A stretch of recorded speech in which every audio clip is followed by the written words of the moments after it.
Ce pauvre lycéen est la dernière victime de Truck-kun, et lorsqu'il se réveille, il se retrouve dans un monde d'isekai, sans savoir qu'il possède un trait caché qui le rend immortel.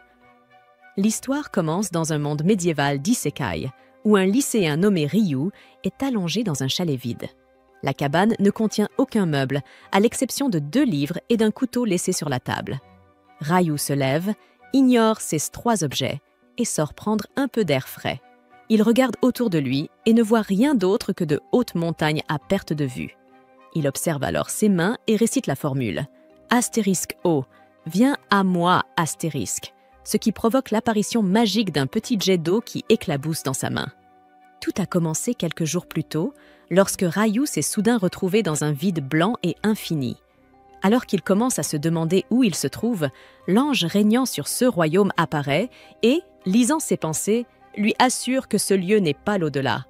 L'ange exprime à quel point il est heureux d'avoir enfin un visiteur après tant d'années, mais il montre également sa peine, car Ryu vient tout juste de mourir dans son monde d'origine, après avoir été percuté par Truck-kun. Ryu en est déjà conscient et comprend aussi qu'il va sûrement être réincarné. Il demande alors à l'ange, qu'il surnomme mentalement Ange Michael, ce qu'il devrait faire dans sa prochaine vie. Michael lui conseille de vivre comme il le souhaite. Ryu a toujours voulu vivre une vie lente et ennuyeuse, et après avoir reçu l'approbation de Michael, il se prépare à être réincarné dans le monde rempli de magie connu sous le nom de Phi. Avant de le laisser partir, Michael lui parle davantage du monde de Phi. Selon lui, seulement 20% de la population mondiale sait utiliser la magie, et dans le Kia de Ryu, il possède aussi la capacité de l'utiliser et est le plus compatible avec l'élément de l'eau. Puisqu'il a demandé une vie calme et solitaire, Michael le transporte dans la forêt de Rondo pour vivre seul dans une petite cabane. Michael y a déjà stocké 2 mois de provisions dans une petite chambre froide de glace. À l'intérieur du chalet, il a également laissé 2 livres pour aider Ryu à mieux comprendre le monde et à apprendre à utiliser la magie. Ce n'est qu'après avoir lu le livre que Ryu apprend à invoquer un petit volume d'eau à partir de rien. Pour l'instant, il n'a pas à s'inquiéter d'être attaqué par les monstres de la forêt, car Michael a créé une barrière autour de la maison. Ryu s'entraîne une fois de plus à utiliser la magie de l'eau et parvient à créer une sphère d'eau simplement en l'imaginant, découvrant qu'il n'a plus besoin de réciter l'incantation à voix haute. Plutôt pratique pour un protagoniste. Grâce à sa magie, Ryu remplit ensuite la baignoire d'eau fraîche. Ce que je trouve un peu dégoûtant, puisque l'eau vient techniquement de son propre corps. L'eau de la baignoire est glacée. Il doit donc maintenant trouver un moyen de la réchauffer. Il se prépare à allumer un feu en utilisant, bien évidemment, la technique la plus ancienne et inefficace connue de l'humanité. Après plusieurs tentatives ratées, il abandonne et se demande s'il n'y aurait pas un moyen de contourner ça grâce à la magie. Mettant à profit ses cours de chimie de son ancienne vie, Ryu sépare l'hydrogène de l'oxygène, ce qui a pour effet de cristalliser l'eau et de la transformer en glace. Maintenant qu'il a de la glace, il l'utilise comme lentille pour condenser les rayons du soleil, comme une loupe, et parvient à générer du feu. Grâce à ce feu, Ryu parvient enfin à obtenir de l'eau chaude et il prend un long bain relaxant. Son esprit s'éclaircit et une fois l'esprit apaisé, il réalise qu'il pourrait tout simplement créer de l'eau chaude directement avec la magie, en appliquant la technique inverse de celle utilisée pour créer de la glace. Mais cela viendra plus tard. Pour l'instant, il passe à table. En mangeant, il réalise qu'il va devoir commencer à chasser bientôt, car ses réserves de nourriture finiront par s'épuiser. Mais il hésite, car s'il s'aventure dans la forêt, il risque fort de tomber sur des monstres, qu'il estime incapable de vaincre avec ce petit couteau que Michael lui a laissé. Cela signifie qu'il va devoir débloquer de la magie offensive. Le jour suivant, Ryu travaille sur son tout premier sort d'attaque, mais celui-ci ne provoque aucun dégât sur l'arbre qu'il cible. Il modifie alors le sort en réduisant la sphère jusqu'à la taille d'une flèche. Ce n'est qu'après des heures d'entraînement qu'il parvient à débloquer la forme la plus basique du sort jet d'eau qui, soyons honnêtes, n'inflige toujours aucun dégât à l'arbre visé. Le jour suivant, il décide de se concentrer sur l'amélioration de sa magie de glace, puisque sa magie de l'eau n'a montré aucune efficacité en combat. Il crée soigneusement un cristal de glace, mais échoue à le faire léviter, car projeter de la glace n'est pas aussi facile que manipuler l'eau. Malgré tout, après plusieurs heures d'entraînement, Ryo parvient à invoquer plusieurs cristaux de glace à la fois. mais ne parvient toujours pas à les lancer vers l'arbre. Après plusieurs jours d'essais et d'erreurs, il devient assez habile pour former des cristaux de glace instantanément, mais il ne possède toujours pas assez de puissance pour les utiliser comme projectiles. Quoi qu'il en soit, le temps lui étant compté, Rio contourne le problème en utilisant les cristaux de glace comme des pointes de lance et s'aventure dans la forêt. Près d'une berge, il trouve du quartz et se réjouit, car il pourra désormais l'utiliser pour allumer un feu si jamais il épuise toute sa mana. Il part ensuite cueillir des herbes médicinales lorsqu'un monstre nommé Astérisque Sanglier Inférieur le repère comme une proie facile. Le sanglier fonce droit sur lui, mais paralysé par la peur, Rio ne parvient pas à bouger les pieds, ce qui aurait bien pu mettre fin à son aventure isekai à ce moment précis. Mais à la toute dernière seconde, la peur de mourir une nouvelle fois lui donne la force de bondir sur le côté. Cette fois, il utilise la magie à son avantage en rendant le sol glissant, le transformant en glace, ce qui fait trébucher le sanglier. Il crée alors rapidement plusieurs pointes de glace devant le sanglier, qui finit transpercé et meurt sur le coup. L'adage « les grands maux exigent de grands remèdes » lui va à merveille, car on le voit déployer sa magie de l'eau sous la pression du moment. Bon, ce fut une belle tentative, mais il est encore loin d'être vraiment doué. Il rentre chez lui et apprend immédiatement l'existence des monstres en consultant le Astérisque Compendium des monstres astérisques, et il ne lui faut pas longtemps pour réaliser que les astérisques sangliers inférieurs sont les plus faibles de tous les monstres.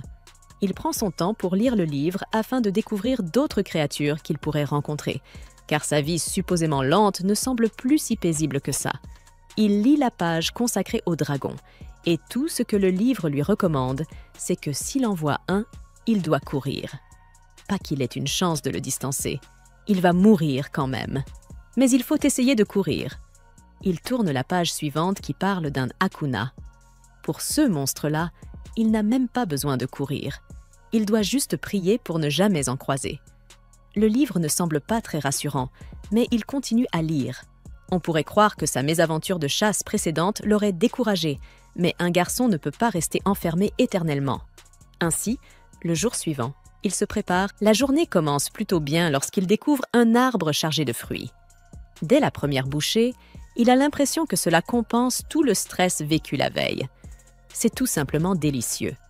Mais cette pause gourmande est de courte durée. Une buse assassine surgit soudainement et le renverse d'un coup. Il réalise rapidement que cet oiseau est bien plus fort que lui et qu'il n'a aucune chance de le vaincre. La buse utilise une magie de l'air totalement invisible, rendant toute contre-attaque impossible. Il se souvient alors d'un conseil lu dans le livre et prend la fuite. Mais comment échapper à un oiseau en courant? Se voyant acculé, il décide finalement d'affronter la buse. Il utilise sa magie de glace pour tenter de la piéger. Pensant l'avoir tuée, il s'approche, mais la buse brise la glace. L'un de ses yeux est blessé. Elle comprend alors qu'il est devenu plus fort et s'enfuit. Il pousse un profond soupir de soulagement et s'écroule au sol en se plaignant que la vie lente qu'il avait demandée n'a rien de lente. Essayant de retrouver son chemin, il se rend compte qu'il est perdu après avoir fui la buse. Tandis qu'il erre dans la forêt, quelque chose le glace d'effroi, un Dullahan. Cette créature sans tête laisse s'échapper de la fumée de son cou. Elle est en train de s'occuper de son cheval. D'une manière ou d'une autre, il parvient finalement à retrouver le chemin de sa maison. Le temps passe et il continue à s'entraîner. Entre combats contre différents monstres et séances de pêche, il améliore tellement sa magie de glace qu'elle peut désormais trancher une montagne. Il ne cesse de chercher à devenir plus fort et commence peu à peu à s'habituer à sa nouvelle vie. Cependant, chaque nuit, il retourne à l'endroit où il a vu le Dullahan pour l'affronter. Pas dans l'espoir de le vaincre, mais parce qu'il sent que cela le rend plus fort. Il ne sait pas grand-chose sur les Dullahan, car il n'y a rien à leur sujet dans le Astérisque Compendium des monstres astérisques qu'il consulte. Ce qui signifie que soit le Dullahan n'est pas un monstre, soit il ne figure tout simplement pas dans le manuel pour débutants. Après un nouvel échec, il finit par avouer que la seule raison pour laquelle il revient sans cesse, c'est parce qu'il a l'impression que le Dullahan veut le renforcer. Il l'observe alors fabriquer une épée de glace. Le Dullahan tend l'épée vers lui et il comprend qu'il est censé l'accepter. Dès qu'il prend l'arme, la créature s'éloigne paisiblement. Les jours, ou peut-être les semaines, qui suivent sont calmes pour Rio. Enfin, jusqu'au jour où il retombe sur la buse revancharde. Ce jour-là, il s'entraîne comme à son habitude, lorsqu'il aperçoit l'oiseau devant lui. Il remarque qu'il lui manque un œil et comprend immédiatement qu'il s'agit du même adversaire qu'auparavant. Cependant, cette fois, la buse n'est plus brune, mais noire. Il semble aussi plus grand, ce qui signifie qu'il a évolué. La buse fonce sur lui avec une telle force que Ryu invoque un mur de glace à 5 couches, mais la buse le traverse sans effort. Il crée alors un mur à 10 couches, que la buse détruit également. Quand il utilise sa lance de glace, la buse fonce à travers pour l'attaquer. Le bâton dont il se servait pour le soutenir tombe, et dans la panique, il saisit l'épée que le Dullahan lui avait donnée et attaque la buse. L'épée fonctionne. La buse recule, puis revient à la charge avec toute sa puissance. Mais Ryu utilise l'épée pour la transpercer et elle s'effondre. Il s'approche de la buse, admettant que cette créature est vraiment tenace. Il lui a repris un œil et il comprend que la buse voulait se battre à nouveau. Cependant, ce combat l'a rendu plus fort, et pour cela, il remercie la buse.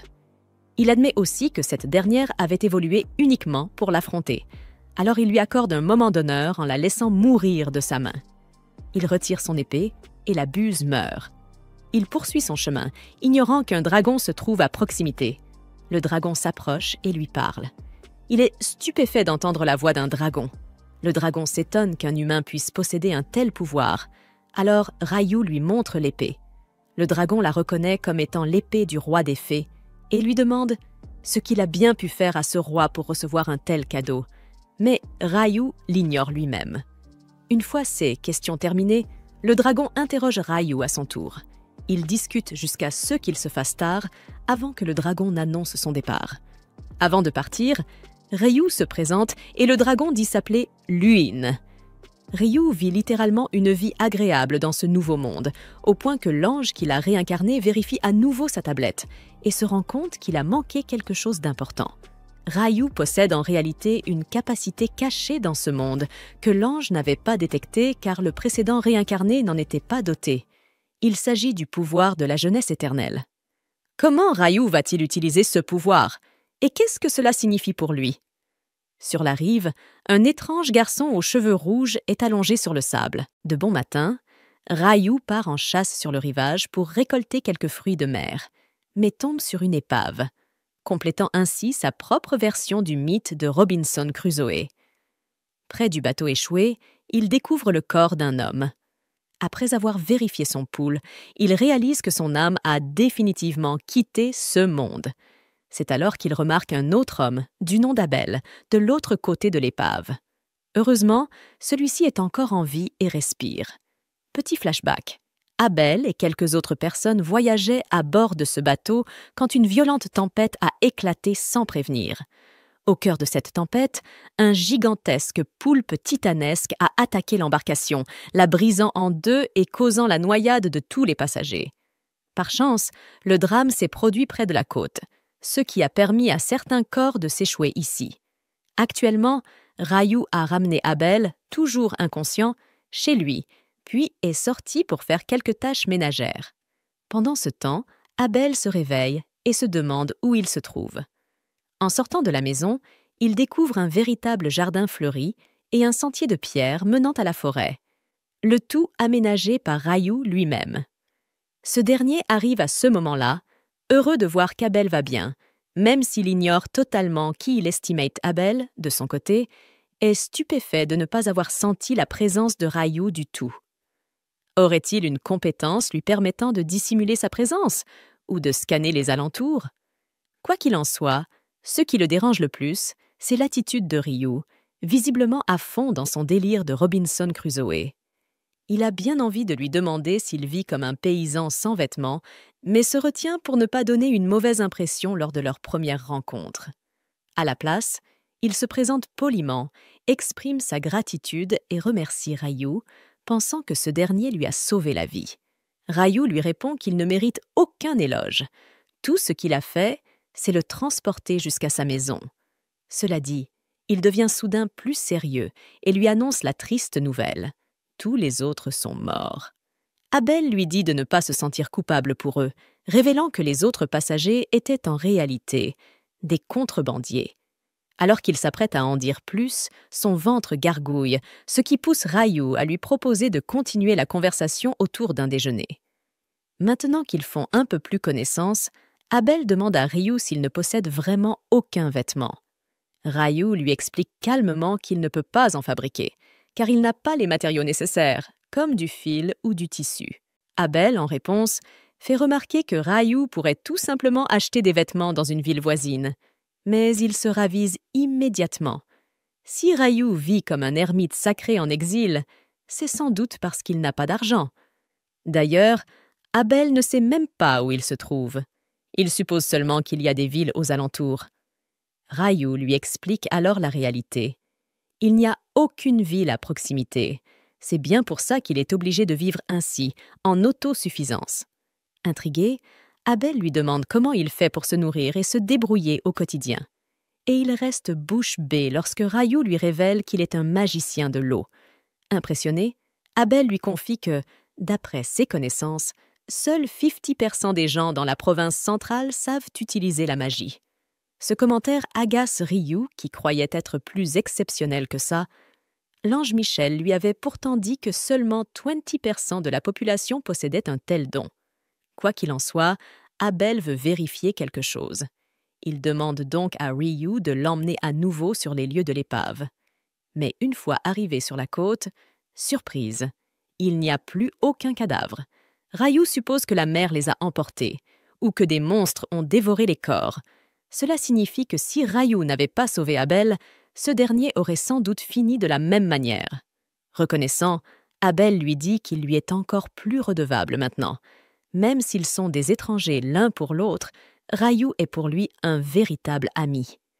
Abel fouille ensuite les débris de l'épave, mais ne trouve pas ce qu'il cherchait. Il décide alors de modifier ses plans. Il veut rejoindre ses amis dans la ville de Lune, qu'il suppose être située au nord. Il invite Ryu à l'accompagner dans son voyage, expliquant qu'il a besoin d'un guide, puisqu'il ne sait même pas où se trouve cette ville. Ryu avoue qu'il n'en a aucune idée non plus, mais accepte malgré tout d'être son guide et propose de partir le lendemain, le temps de se préparer. Abel accepte l'idée et lui serre la main pour sceller leur accord. Plus tard dans la soirée, Ryu fait ses adieux à sa vie façon astérisque Stardew Valley astérisque, puis se rend dans la forêt pour dire au revoir à Dullahan, la créature mythique qui l'a formé. Il lui annonce qu'il part demain, mais lui promet qu'il reviendra un jour. Il exprime toute sa gratitude envers Dullahan pour tout ce qu'il lui a transmis et lui propose un dernier combat amical. Ils s'affrontent de toutes leurs forces, dans un duel intense. Et sans surprise, c'est Dullahan qui reste debout à la fin. Au moment de la séparation, Dullahan offre à Ryu un cadeau d'adieu. Une véritable tenue de héros. Enfin, de quoi redonner un peu de dignité à ce vagabond sans abri. Le lendemain matin, vêtu de son nouvel équipement, Ryu entame son voyage vers le nord aux côtés d'Abel, laissant derrière lui sa vie médiévale en solitaire. En chemin, il tombe sur un sanglier sauvage et Abel se propose de s'en occuper. Même s'il ne peut pas utiliser de magie, il active une compétence à l'épée qui améliore ses mouvements et transperce l'animal d'un seul coup, le terrassant sur le champ. La forêt semble interminable et à la tombée de la nuit, ils doivent monter un camp sous un grand arbre. Le lendemain matin, ils reprennent la route et arrivent près d'un étang. Au loin, ils aperçoivent un couple d'hommes lézards en plein moment d'intimité, dans l'eau. Abel préfère éviter toute confrontation. Il explique que les hommes lézards sont plutôt puissants, alors il décide de faire un détour par la gauche. Cependant, Ryu, grâce à sa compétence de détection, sent que des créatures foncent droit sur eux. Il soupçonne que les hommes lézards ont repéré leur présence. Abel dit à Ryu de rester derrière lui, mais ce dernier refuse. Il sent que de nombreux ennemis approchent. Abel pense que la magie de Ryu ne sera d'aucune utilité sans bâton magique. Mais à sa grande surprise, Ryu n'en a pas besoin. Il n'a même pas besoin d'incanter la moindre formule. En un instant, il invoque plusieurs cristaux de glace et les propulse sur 4 hommes lézards qui approchent, les éliminant d'un seul coup. En quelques secondes, le combat, que le fier Abel n'aurait pas pu terminer, est réglé. Quand tout est fini, Abel demande à Ryu ce qu'il vient d'utiliser, car il n'a jamais vu une telle magie auparavant. Ryu ne trouve rien d'exceptionnel à ce qu'il a fait. Il explique qu'il a simplement utilisé une astérisque lance d'eau. Mais Abel est loin de trouver cela banal. Surtout après avoir vu que Ryu a invoqué astérisque astérisque 4 astérisques astérisques lances à la fois, alors qu'il croyait qu'un mage ne pouvait en utiliser qu'une seule à la fois. Ryu semble ignorer cette règle. Il tente de changer de sujet, mais Abel insiste, affirmant que c'est comme ça pour les mages de vent qu'il connaît. Ryu lui répond alors calmement « C'est peut-être vrai pour les mages du vent, mais moi, je suis un mage de l'eau. » Avant de reprendre la route, Ryu récite une incantation et fait apparaître de l'eau potable. Il rappelle à Abel qu'ils sont fatigués et qu'ils boivent donc l'eau invoquée. Abel en prend une gorgée, mais il reste pensif, préoccupé par quelque chose. Les incantations que Ryu a utilisées pour faire apparaître l'eau sont très différentes de celles auxquelles il est habitué.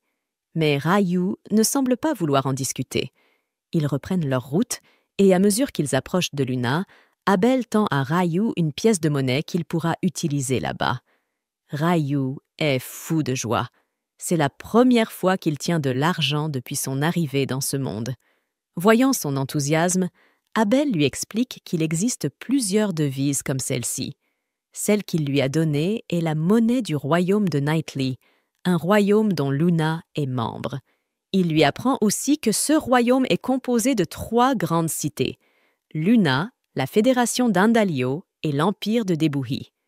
Dès qu'Abel mentionne Debuhi, Ryu s'arrête net, ce qui intrigue Abel. Aurait-il déjà eu affaire à cette ville? Il l'interroge, mais Ryu répond que non. Ce n'est pas qu'il y a vécu, mais simplement que le nom l'a pris de court. Debuhi, sérieusement? Ce nom ne donne pas franchement envie. Si j'en étais originaire, je n'aurais pas trop envie de m'en vanter. Heureusement pour lui, ce n'est pas le CA. Ils rient ensemble et continuent à plaisanter sur le sujet. Alors qu'ils passent près de quelques rochers, Abel remarque qu'un d'entre eux bouge. Il l'attaque immédiatement et Ryu vient l'épauler. Mais il réalise rapidement qu'ils sont tombés dans un nid de golems de roche. Les pierres se reconstituent sans cesse. Abel tente de les transpercer avec son épée, mais les golems se régénèrent aussitôt. Constatant que la lame d'Abel est inefficace, Ryu invoque une roche de glace à 10 couches et la fait tomber sur 2 des créatures. La glace les écrase avec puissance, les réduisant en miettes. Voyant que ça fonctionne, ils répètent la même attaque contre les autres. Lorsqu'ils arrivent au dernier golem, cependant, Ryu remarque que celui-ci ne bouge pas du tout. Ryu comprend soudain pourquoi le dernier golem ne bouge pas. Il est allongé sur le dos. 6 créatures tirent leur énergie du sol et lorsqu'elles sont retournées, elles perdent toute leur puissance. Sous leurs pieds, ils remarquent aussi un noyau magique et Abel en conclut que les golems ont dû tuer plusieurs monstres. Ces noyaux sont donc de véritables trésors. Ils décident de le prendre comme butin de leur expédition. Ryu envisage même d'aller récupérer les noyaux des autres golems, mais il voit que ceux-ci sont toujours en train de lutter contre les roches de glace. Il préfère donc s'éclipser discrètement. En poursuivant leur route, ils tombent sur une autre créature. Ryu pense d'abord que c'est simplement une grenouille, mais Abel est convaincu qu'il s'agit d'un behemoth. Ils n'ont même pas le temps de débattre sur ce que c'est vraiment, car plusieurs wyverns apparaissent dans le ciel, fonçant vers la bête. Ils sont donc en plein champ de bataille.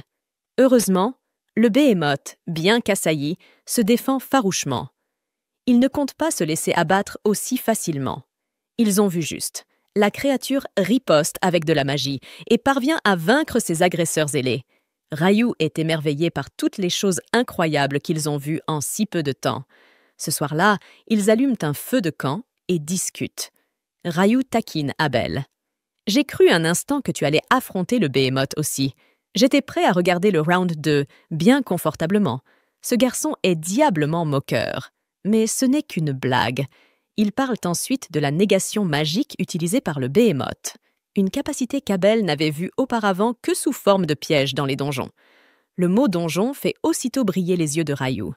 Abel le remarque et lui demande s'il s'intéresse à ce genre d'endroit. Ryu répond avec enthousiasme que oui. Eh bien, il est chanceux. Le seul donjon de tout le royaume se trouve justement à Luna, leur destination. Ryu accuse Abel, en plaisantant, de lui avoir caché ce détail depuis le début. Abel se défend, affirmant qu'il ne savait pas que Ryu s'intéressait au donjon. Curieux, Ryu insiste pour savoir ce qu'Abel pourrait encore lui cacher. Alors Abel lui demande « As-tu déjà vu des nains ou des elfes ? Car, coup de chance encore une fois, il y a de nombreux nains à Luna, et ils sont très puissants. » Et c'est à ce... Ryu répond qu'il le sait déjà, ce qui étonne Abel qui lui demande comment il a appris ça. Il ajoute qu'il y a seulement un elfe à Luna, et Ryu affirme connaître cette information aussi. Ils poursuivent leur route vers la montagne, et Ryu informe Abel qu'après avoir franchi cette colline, ils trouveront une communauté humaine. Abel ne s'attendait pas à ce que Ryu connaisse ce détail, alors il le questionne de nouveau. Ryu se rappelle que c'est le dragon qui lui avait dit cela lors d'une conversation, mais il sait aussi qu'il ne pourrait pas expliquer ça à Abel de manière convaincante. Alors, il lui dit simplement d'oublier ça. Plus loin, un monstre de haut niveau les menace. Quand Abel sent sa présence, il se prépare au combat, mais face à la puissance de la créature, il est tellement effrayé qu'il refuse même de se battre, peinant à respirer. Heureusement, Ryu attire l'attention du monstre en lui lançant un morceau de viande.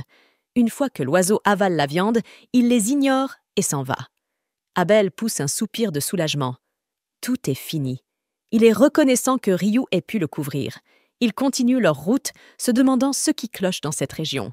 Les monstres qu'ils ont vus ne sont pas du genre que les humains devraient affronter. Il y a quelque chose de louche dans cette colline. Ils se souviennent que les wyverns volaient toujours depuis le nord. Alors ils supposent qu'ils sont dans les montagnes du nord. Ils jettent un coup d'œil sur le flanc de la colline et voient plusieurs wyverns en train de manger la carcasse d'un autre monstre. Ils comprennent qu'ils ont raison. Abel pense qu'ils ne devraient pas se battre, mais Ryu n'est pas de cet avis. Il estime qu'il vaut mieux affronter les ennemis tant qu'ils sont encore au sol. Ils attaquent, remportent le combat, mais se retrouvent bientôt face à plusieurs autres wyverns volant vers eux. Ryu utilise sa magie pour les abattre dans les airs, tandis qu'Abel se précipite pour récupérer leurs gemmes. Déjà excité par le combat, Abel est ravi quand plusieurs autres monstres arrivent. Une fois le combat terminé, ils se regardent et sourient. Ils forment un excellent duo. Désormais convaincus qu'ils sont capables de vaincre des wyverns, Ryu se dit que le voyage risque de devenir bien plus amusant à partir de maintenant. Abel, en revanche, préférerait de loin garder ses dragons à bonne distance. Mais au moins, récolter toutes ces pierres magiques n'aura pas été totalement inutile. Quoi qu'il en soit, les deux compagnons poursuivent leur route vers le nord, bien que le bretteur n'ait aucune idée d'où ils se trouvent exactement. Ryu était presque certain qu'ils avaient déjà pénétré dans l'Empire de Buvie, mais selon son compagnon, cet empire se trouve encore plus au nord du royaume, donc ce n'est pas possible.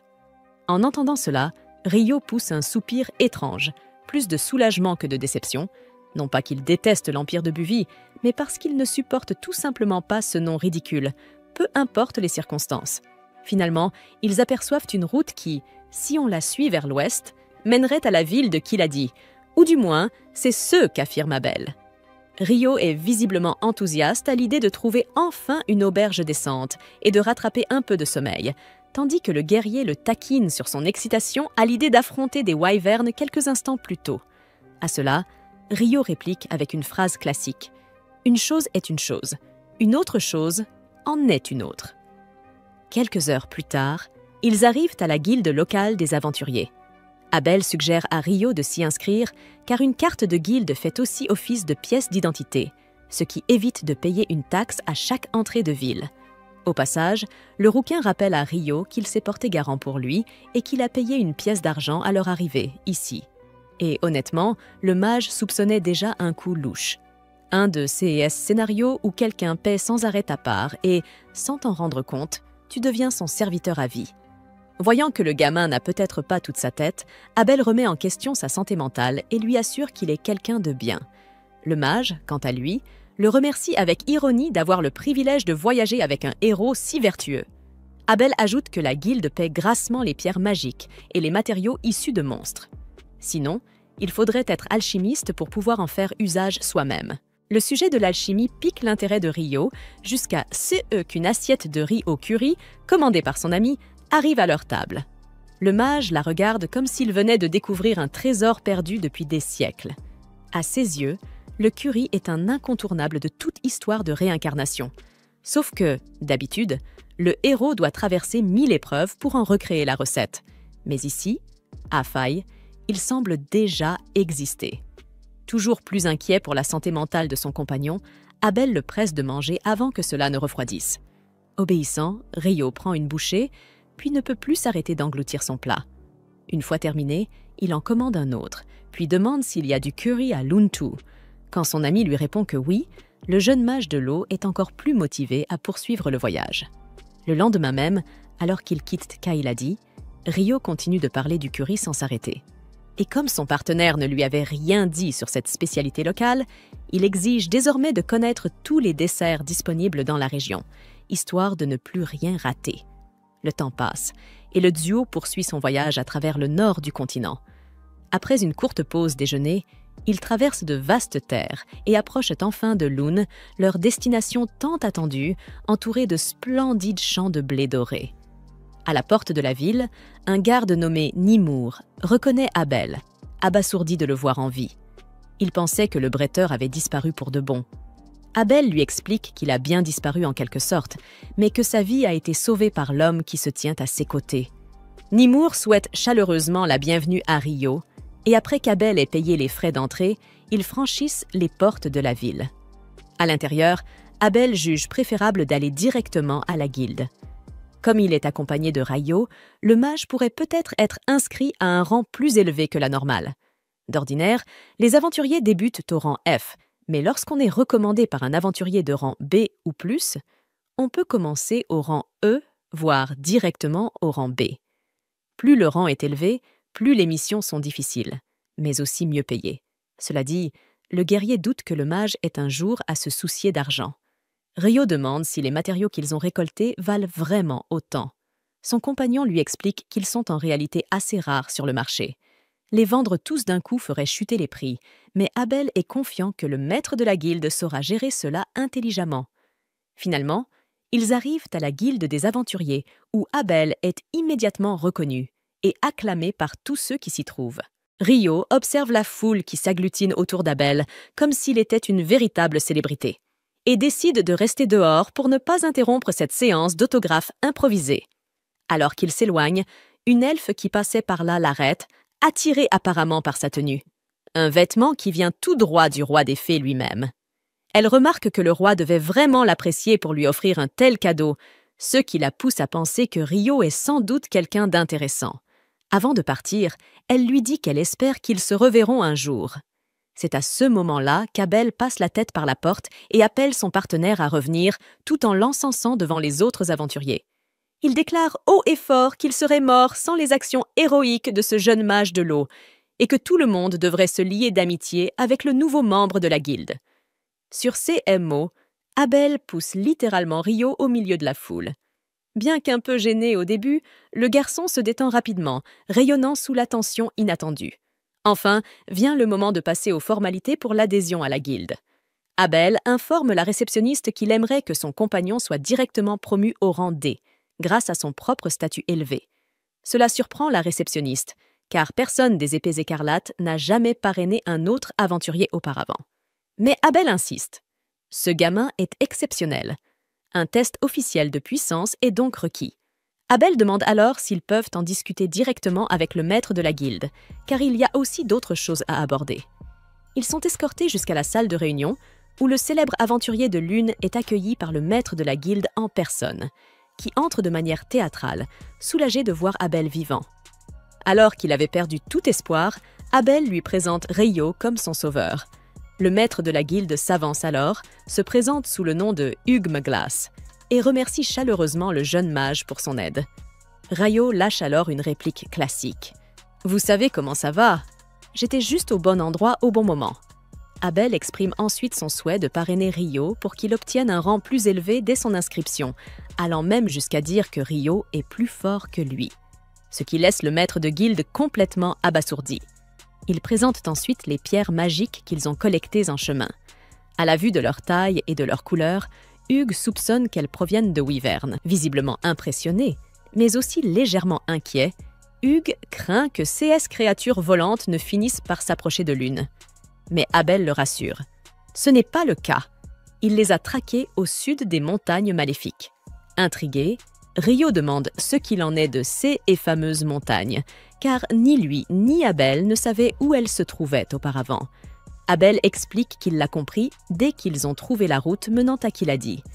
Rio plaisante en disant que le nom des montagnes ne donne pas vraiment envie d'y faire du tourisme. Et Hugh est d'accord, précisant que personne n'a jamais réussi à traverser cette région, pas même les groupes d'aventuriers les plus aguerris. Malgré cela, Abel affirme que lui et Rio ont bien traversé ces terres brutales et en sont sortis vivants, ce qui, selon lui, est une preuve irréfutable de la force de Rio. Finalement, Hugh admet que cette démonstration est plus que suffisante. À ce moment-là, une jeune femme fait irruption dans la salle de réunion et tombe à genoux, submergée par le soulagement de retrouver Abel sain et sauf. Il s'excuse d'avoir inquiété Lynn, tout en saluant Ria et Warren, de vieux compagnons d'autrefois. Comme Abel a beaucoup de choses à discuter avec ses camarades, le maître de guilde invite Rio à commencer la procédure d'inscription, demandant à Nina, la réceptionniste, d'apporter les documents nécessaires dans son bureau. Avant que Rio ne parte, Abel lui dit qu'il veut l'emmener quelque part plus tard et lui demande de l'attendre dans le hall une fois son inscription terminée. Dans le bureau, Hugh explique que les personnes que Rio vient de rencontrer sont les membres des Épées écarlates, le groupe d'Abel, le plus célèbre et le plus respecté de la ville. Impressionné, Rio demande s'il peut vraiment s'inscrire directement au rang D. Hugh répond qu'Abel est si talentueux que certains le qualifient de génie. Pourtant, même lui ne pourrait pas vaincre une wyvern en solitaire. Cela signifie que les compétences de Rio justifient amplement une entrée au rang D. Nina arrive peu après avec les documents d'inscription et guide Rio à travers le processus, pendant que Hugh s'occupe de l'aspect administratif. Elle lui fait passer un court entretien pour noter son nom et sa classe. Comme Rio n'a pas d'adresse permanente à Lune, il est autorisé à séjourner dans un des dortoirs de la guilde jusqu'à 300 jours après son inscription. N'ayant jamais mis les pieds dans un donjon, il s'intéresse aux cours d'introduction que la guilde propose chaque mois. La session de ce mois-ci commence après-demain, à Nin-H du matin. Dans la salle de réunion du 3e étage, Nina demande ensuite à Rio de poser sa main sur un cristal pour finaliser son inscription. Cela génère une carte qui fait office de pièce d'identité. Une fois l'entretien terminé, Rio et Nina quittent le bureau du maître de guilde et Hugh pousse un profond soupir de soulagement. Abel est enfin de retour. Il faut dire que les choses étaient devenues assez chaotiques depuis la disparition du jeune homme. En réalité, Hugh prévoit déjà d'annoncer publiquement que le chef des Épées écarlates est revenu. Dans le reste de la guilde, Abel accompagne Rio pour récupérer sa récompense d'escorte jusqu'à la ville. Il souhaite également lui acheter des vêtements et un bâton maintenant qu'ils sont à Lune. Honnêtement, Rio ne sait même pas ce qu'il ferait avec un bâton. Il peut lancer ses sorts sans en avoir besoin, et quand il doit combattre au corps à corps, il utilise une épée. Abel, de son côté, est un peu confus. Il avait toujours cru que l'arme à la taille de Rio n'était qu'un couteau, vu sa petite taille. En parlant de confusion, Rio réalise qu'il y a encore quelques éléments fondamentaux de ce monde qu'il ne comprend pas totalement. Un peu plus tard, alors que le soir tombe, Rio repense à quelque chose qu'Abel a dit. Dans ce monde, un jour fait 24 heures, une semaine compte 7 jours, et un mois en a 30, exactement comme sur Terre. Les tailles de vêtements sont mesurées de la même manière aussi. Plus il y pense, plus il se demande si tout cela n'est qu'une coïncidence.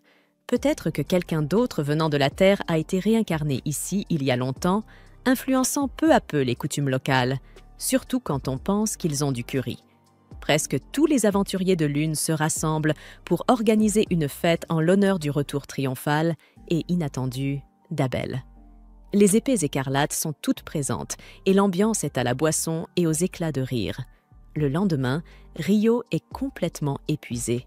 Nina lui rappelle que Ra a veillé sur lui toute la nuit, car ce dernier considère Abel comme un grand frère et admire clairement Rio pour avoir sauvé son héros.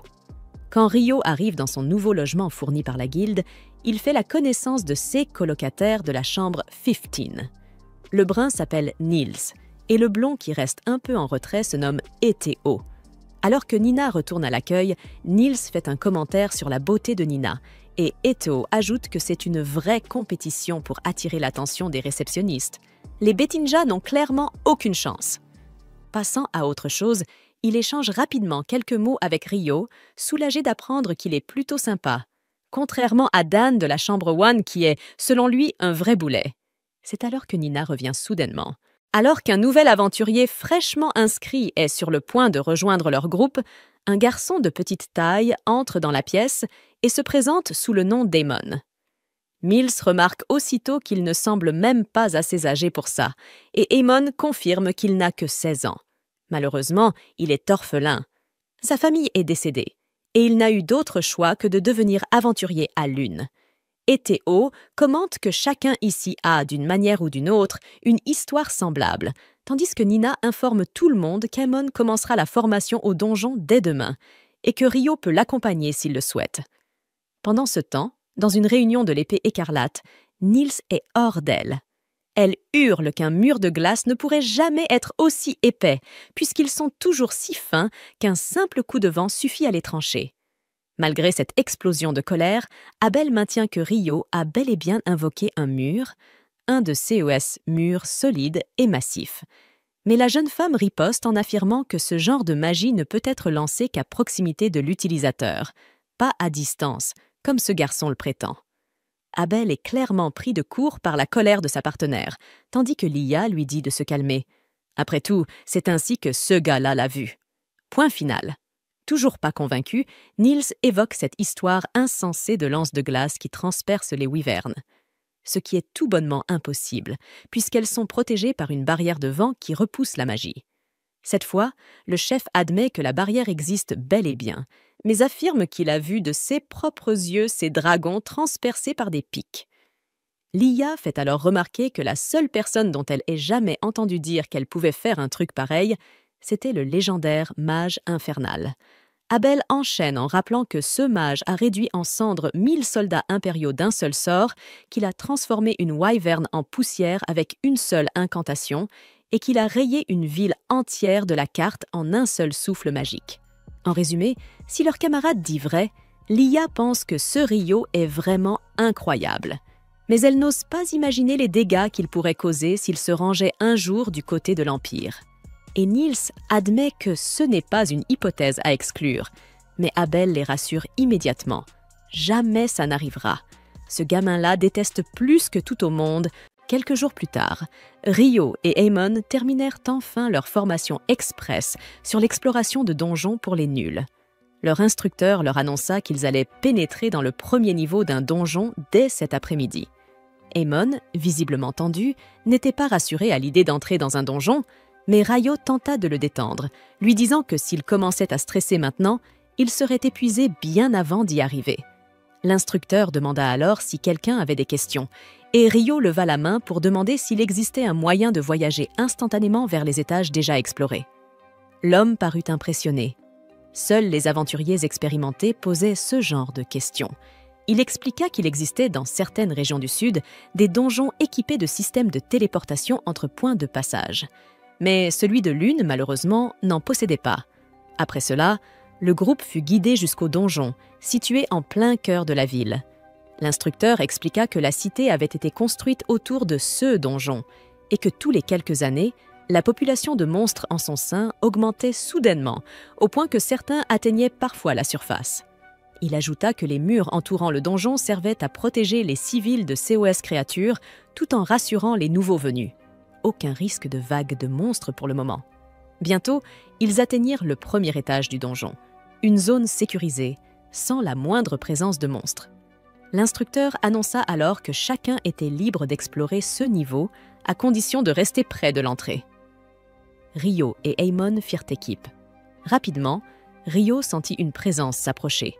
Il dit à Amon de se préparer à frapper pendant qu'il immobiliserait la créature. Amon, nerveux, dégaina son épée. Quelques instants plus tard, une fourmi géante surgit. Ryo l'identifia immédiatement comme une fourmi soldat. Il en avait lu la description dans un manuel. Il conseilla à Aemon de viser le cou pendant qu'il la clouerait au sol à l'aide de lances de glace. Ryo immobilisa complètement la bête et Aemon parvint sans peine à lui trancher la tête, signant ainsi son tout premier coup fatal. Fou de joie, il vit Ryo extraire la pierre magique de la créature, un véritable trophée pour leur première chasse réussie. Plus tard dans la soirée, ils dînèrent avec leurs colocataires qui voulaient célébrer cette première expédition. Tous furent impressionnés d'apprendre qu'ils avaient réussi à vaincre une fourmi soldat. Aemon précisa qu'il n'avait donné que le coup final et que Ryo avait fait le plus dur en la maîtrisant. Il avoua ensuite qu'il avait envie de retourner au donjon dès le lendemain, mais qu'il n'était pas rassuré à l'idée d'y aller seul. Ryo se proposa aussitôt pour l'accompagner, d'autant plus qu'il voulait lui aussi explorer un peu plus les lieux. Une question le taraudait. Pourquoi avait-il rencontré un monstre dans un étage censé être sûr? Edo ajouta qu'il avait lui aussi entendu parler de fourmis soldats qui apparaissaient de plus en plus souvent au premier et au deuxième étage du donjon. Les garçons, perplexes, ne comprenaient pas ce qui pouvait provoquer ce phénomène. C'est alors qu'Abel fit son apparition. Il expliqua que les fourmis soldats étaient capables de creuser et de remonter les étages par elles-mêmes. Les garçons sursautèrent. C'était bien le astérisque Abel, l'aventurier le plus célèbre de la ville, juste devant eux. Aemon et Edo étaient figés d'admiration, mais Ryo resta égal à lui-même et salua son ami avec naturel. Abel, de son côté, demanda au garçon de veiller sur Ryo, car, selon lui, ce dernier manquait cruellement de bon sens. Soudain, Niels se leva d'un bond et se présenta avec solennité. Il déclara à Abel qu'il était son idole, qu'il rêvait de devenir un aventurier aussi célèbre que lui, et lui demanda s'il pouvait lui serrer la main. Abel accepta avec le sourire, lui conseillant de s'entraîner dur, mais de toujours placer la survie au-dessus de tout. Ryo lui demanda ensuite ce qu'il faisait là à une heure aussi tardive, et Abel répondit qu'il revenait tout juste de mission. C'est alors que le reste de son groupe arriva sur place. Les filles n'étaient pas contentes. Au lieu d'aller faire son rapport au maître de la guilde, Abel était venu traîner ici. Il tenta de se justifier en disant qu'il aidait simplement quelques débutants, mais Lynn, visiblement agacée, ordonna à Warren, le colosse à l'air benêt, surnommé Astérisque, le fils perdu de chaque astérisque, de l'embarquer. Sans discuter, le grand gaillard souleva Abel comme un sac de pommes de terre, tandis que ce dernier protestait bruyamment comme un enfant qu'on ramène à la maison de force. Lynn lança alors un regard étrange à Ryo, mêlé de jalousie. Un peu mal à l'aise, il lui demanda ce qu'elle lui voulait, mais ce fut la prêtresse Rygia qui intervint. Elle ordonna à Lynn d'arrêter ses enfantillages avant de s'excuser auprès de Ryo pour le comportement de son ami. Tandis que le groupe s'éloignait, Ito et Niels étaient en extase. Ils n'arrêtaient pas de vanter la puissance et la prestance d'Abel et de son équipe, tandis que Ryo, lui, ne comprenait pas ce qu'il trouvait d'impressionnant chez cette bande de clowns ambulants. Pendant ce temps, un peu plus loin, Rygia réprimanda doucement Lynn pour avoir fixé Ryo de cette manière. Mais Lynn se contenta de répondre qu'elle était curieuse, parce qu'Abel n'arrêtait pas de parler de ses talents magiques. Rygia admit qu'elle était intriguée, elle aussi. Mais Abel leur assura qu'elle verrait bientôt de leurs propres yeux de quoi Ryo était capable. Le lendemain, Ryo et Aemon retournèrent au donjon. Cette fois, ils tombèrent sur une meute de chiens monstrueux. Ryo utilisa de nouveau ses lances de glace pour immobiliser les bêtes, pendant qu'Aemon démontra de solides compétences à l'épée, parvenant à en éliminer plusieurs. Alors qu'ils faisaient une pause pour reprendre leur souffle, Ryo remarqua que la manière de se battre d'Aemon lui rappelait celle d'Abel. Le garçon expliqua que son maître était un vieil homme nommé Kiro, qui avait appris l'art du sabre dans une prestigieuse école de la capitale. Ryo supposa alors qu'Abel avait probablement étudié dans la même école que le maître d'Amon, et il commença à entrevoir un véritable potentiel chez ce dernier. Aemon, de son côté, était impressionné par les connaissances de Ryo en matière d'escrime, surtout venant d'un simple mage. Mais Ryo lui expliqua qu'il avait été entraîné par un mentor, tout en développant son propre style de combat au fil du temps. Il ajouta que le style d'Aemon semblait très sûr, bien qu'assez épuisant à long terme. Tout ce qui lui manquait, c'était un peu plus d'endurance. Il se rappela à voix haute qu'Abel, durant leur voyage, commençait toujours sa journée par la pratique de ses enchaînements. Même les plus talentueux, souligna-t-il, doivent s'entraîner sans relâche. Motivé par ces paroles, Aemon déclara qu'il allait redoubler d'efforts pour devenir plus fort. Ryo, satisfait, sourit à sa résolution. Le lendemain, Ryo décida de visiter la bibliothèque. L'endroit était bien plus vaste qu'il ne l'avait imaginé.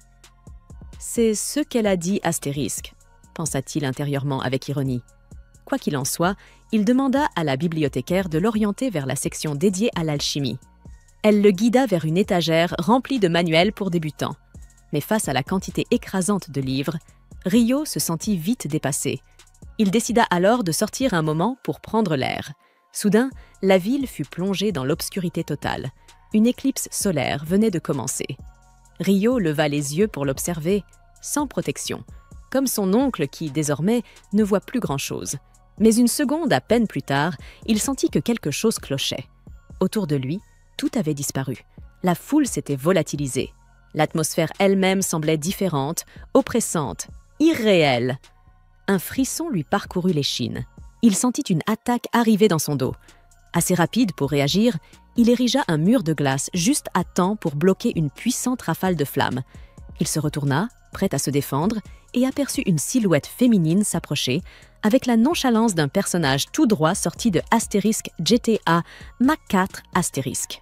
Une démone, élégante et dangereuse. Elle parut amusée de tomber sur un humain dans Astérisque son Astérisque Espace et décida qu'il serait amusant de le vaincre. Ryo comprit immédiatement à qui il avait affaire, une démone, et sans doute l'être le plus puissant qu'il ait croisé jusqu'à présent dans ce monde. Il voulut fuir, mais il sentit que c'était inutile. Dans cet espace étrange, il ne pourrait s'échapper. Il allait devoir se battre. Sans perdre une seconde, il fit apparaître des dizaines de boucliers de glace, juste avant que la démone ne déclenche une tempête de feu dévastatrice. Mais à peine son attaque bloquée, elle changea de stratégie et tira une balle de vent invisible qui transperça ses boucliers comme du papier. Heureusement, son armure stoppa l'attaque. La démone fronça les sourcils. Comment une simple armure humaine pouvait-elle résister à son sort? En l'observant de plus près, elle réalisa que Ryo portait la robe du roi des fées. La démone comprit alors qu'elle avait affaire à un mage redoutable. Non seulement il possédait un équipement d'exception, mais il avait aussi la puissance nécessaire pour bloquer ses attaques. Plutôt que d'utiliser la magie, elle décida donc de le découper à l'épée. Ryo dégaina alors sa propre lame de glace et para le coup. Il adopta une posture défensive, tandis que la démone enchaînait les assauts, le poussant peu à peu en arrière. Elle était bien plus rapide que lui, et il évita de justesse une frappe mortelle visant son visage. Décidant de contre-attaquer, Ryo lança une pluie de centaines de lances de glace dans sa direction. Mais la démone esquiva chacune d'elles avec une facilité déconcertante, ne se rendant pas compte que l'éclipse touchait à sa fin alors qu'elle perdait son temps à jouer. Pendant ce temps, Ryo comprit qu'elle utilisait de la magie du vent pour accélérer ses mouvements. Elle bondit soudain sur lui, prête à porter le coup de grâce. Mais Ryo para l'attaque sans trop de difficulté, car si la démone était rapide, ses coups n'avaient rien à voir avec ceux du chevalier sans tête qu'il avait formé. Intriguée, la démone recula d'un pas. « Astérisque! Qui es-tu, bon sang ?» Astérisque demanda-t-elle. « Astérisque, tu as non seulement la robe du roi des fées, mais aussi son épée ?» Elle invoqua une boule de feu, mais Ryo la neutralisa aussitôt à l'aide d'une lance de glace. Furieuse, elle décida de le tuer rapidement. Ce type pouvait devenir dangereux si le combat s'éternisait. Elle se jeta sur lui avec une violence renouvelée, enchaînant les attaques sans relâche. Mais Ryo, sûr de lui, parait tous ses coups avec efficacité. Bientôt, une ouverture se présenta. Il contre-attaqua, faisant vaciller la démone. C'était le moment qu'il attendait. Il lança une nouvelle salve de lances de glace en direction de son adversaire. Cette dernière érigea un mur de flammes pour les repousser, mais l'intensité des attaques augmentait. Elle dut alors créer des murs de pierre supplémentaires pour se protéger. Ryo changea aussitôt de stratégie, utilisant des jets d'eau à haute pression pour traverser les murs et blesser la démone. Celle-ci, stupéfaite, sentit ses défenses céder. Elle fut touchée. Mais par chance, Ryo, aveuglé par la fumée, attaquait à l'aveugle et n'avait pas vu l'impact. Décidé à en finir, il se lança à l'assaut. Mais la démone, blessée mais vive, bondit droit sur lui pour bloquer sa frappe. Ils s'affrontèrent en plein air, lame contre lame. Rio remarqua alors que les blessures de la démone se refermaient à une vitesse inquiétante. Ce bref instant d'inattention lui coûta cher. La démone projeta son corps contre un bâtiment dans un fracas assourdissant. Alors qu'elle s'apprêtait à porter le coup fatal, elle leva les yeux et remarqua des gouttelettes d'eau tomber du ciel.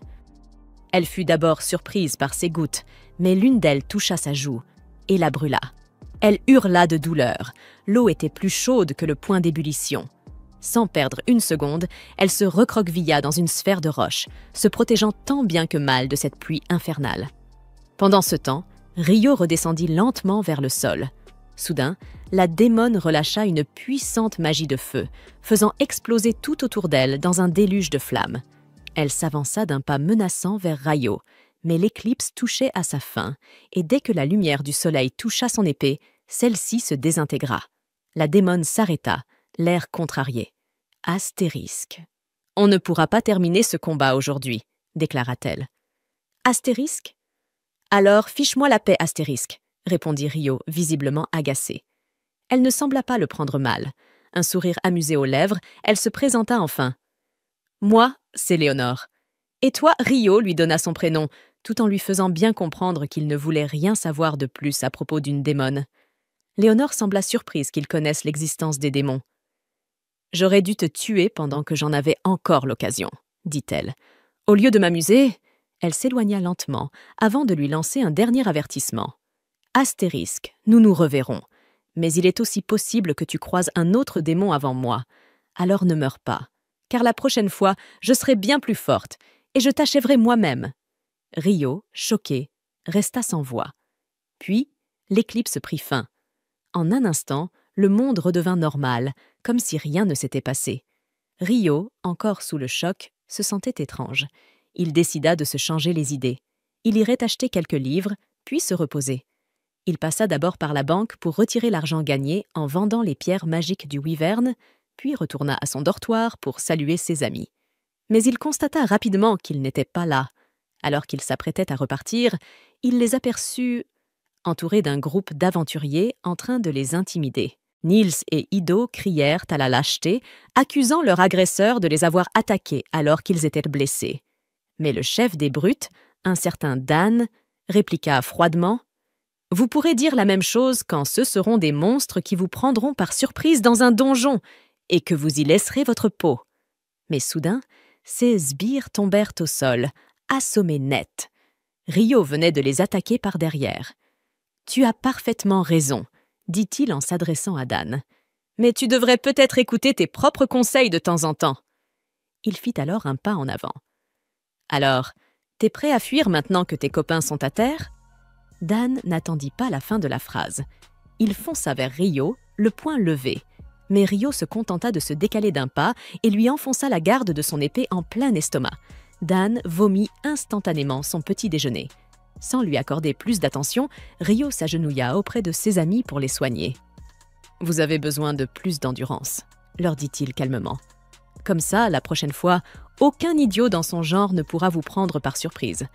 Mais avant tout, » ajouta-t-il, « il fallait qu'il se repose et récupère. » Ils se rendirent donc au bain public, où Ido, le prêtre, en profita pour soigner la blessure de Rio causée par la balle de vent. Curieux, tous lui demandèrent comment il avait pu être blessé, lui, si fort. Mais Rio préféra garder le silence sur sa rencontre avec la démone. Ce soir-là, il n'avait qu'un objectif. Peu de temps après, Amon, Niels et Ito commencent à explorer le donjon en tant qu'équipe. Pendant que Niels et Amon combattent des gobelins, Ito reste en arrière pour les assister et les soigner lorsqu'ils sont blessés. Niels commence à récolter les pierres magiques sur les corps des gobelins, tandis qu'Ito soigne Amon. Tous deux discutent de la dangerosité de leur rencontre avec CES Créatures. Niels suggère qu'ils devraient battre en retraite, car aller plus loin serait trop risqué, d'autant plus qu'ils n'auraient jamais dû croiser des archers gobelins dès le 4e étage du donjon. Ito partage son avis. Amon, quant à lui, souhaite encore traquer quelques monstres afin de gagner un peu plus d'argent. Mais Niels se rappelle les paroles d'Abel. Astérisque. Ne jamais risquer sa vie pour des choses secondaires. Astérisque, finalement, ils remontent à la surface. Ce fut, sans le savoir, leur meilleure décision du jour, car quelques étages plus bas, un groupe d'aventuriers venait d'être décimé par un monstre gigantesque et terrifiant. De retour à la surface, Rio repense à la magie de Léonore, qui était tout simplement hors du commun. Pourtant, il avait réussi à l'égaler en vitesse d'incantation. Il se promet alors de renforcer ses points forts et d'éliminer ses faiblesses. Cela lui rappelle qu'il n'avait pas réussi à suivre Léonore lorsqu'elle utilisait sa magie de vent pour se déplacer. Un peu envieux de ce type de magie, il décide de ne pas se laisser aller à la jalousie et de trouver une solution à sa manière. Il pense à utiliser des jets d'eau pour se propulser vers l'avant. Il l'a déjà fait sous l'eau, mais il ne sait pas si cela fonctionnera sur la terre ferme. Il commence par créer une plateforme de glace devant lui, puis lance des centaines de petits jets d'eau à partir de son dos pour tenter de se propulser en avant. Résultat, il avance à peine plus vite qu'une vieille dame traversant un passage piéton. Déçu, Rio soupire, mais finit par qualifier l'expérience de astérisque, travail en cours, astérisque, tout comme, selon ses mots, sa santé mentale. Il se rend ensuite à la bibliothèque pour approfondir ses connaissances sur les démons et l'alchimie. À ce même moment, Lynn, la modeste magicienne de l'équipe d'Abel, y étudie également. Elle cherche désespérément dans les livres une trace d'un sort capable de créer un mur de glace assez épais pour écraser un golem, mais sans succès. Cela la rassure, car elle veut croire que Rio n'est qu'un imposteur ayant trompé Abel. À ses yeux, seuls les plus puissants mages du continent pourraient user de sorts aussi redoutables. Alors qu'elle replace un ouvrage sur l'étagère, elle aperçoit Syrah, la jeune elfe. Les deux filles s'échangent des salutations et échangent quelques banalités. Mais Syrah se rappelle soudain qu'elle doit retrouver son groupe et prend congé. De leur côté, Amon et les autres retournent à la guilde. À peine arrivé, Niels se met à bégayer comme un idiot en voyant Nina, la réceptionniste. Ido lui donne une tape sur la tête avant d'expliquer à Nina qu'ils ont trouvé des archers gobelins au 5e étage du donjon, ce qui est totalement inédit, et qu'ils sont revenus en toute hâte pour le signaler. Nina vérifie les pierres magiques qu'ils ont apportées, puis se précipite pour avertir le maître de guilde, les remerciant pour cette information capitale. Lorsque Hugues apprend que des gobelins ont été repérés au 5e étage, il fronce les sourcils. 6 monstres ne devraient apparaître qu'à partir du 10e étage. Il y voit un signe annonciateur d'un problème bien plus grave. Sans perdre de temps, il ordonne à Nina de convoquer immédiatement toutes les équipes de rang B et au-dessus. Mais Nina lui rappelle qu'il n'y a actuellement que 2 groupes de haut rang en ville, l'équipe Épée écarlate d'Abel et la astérisque Brigade blanche astérisque. Peu après, Abel et ses compagnons se dirigent vers le bureau de Hugues. Abel, en apprenant qu'il devra collaborer avec la Brigade blanche pour cette mission, ne cache pas son agacement. Il n'a jamais apprécié leur chef. Les filles de son groupe le taquinent, lui disant d'arrêter de faire sa diva, ce qui le calme un peu avant d'entrer dans le bureau. À l'intérieur, Phelps, le chef de la Brigade blanche, est déjà installé. Abel se force à ne pas grimacer en le voyant. Une fois que les 2 leaders sont assis, Hugues leur expose la situation.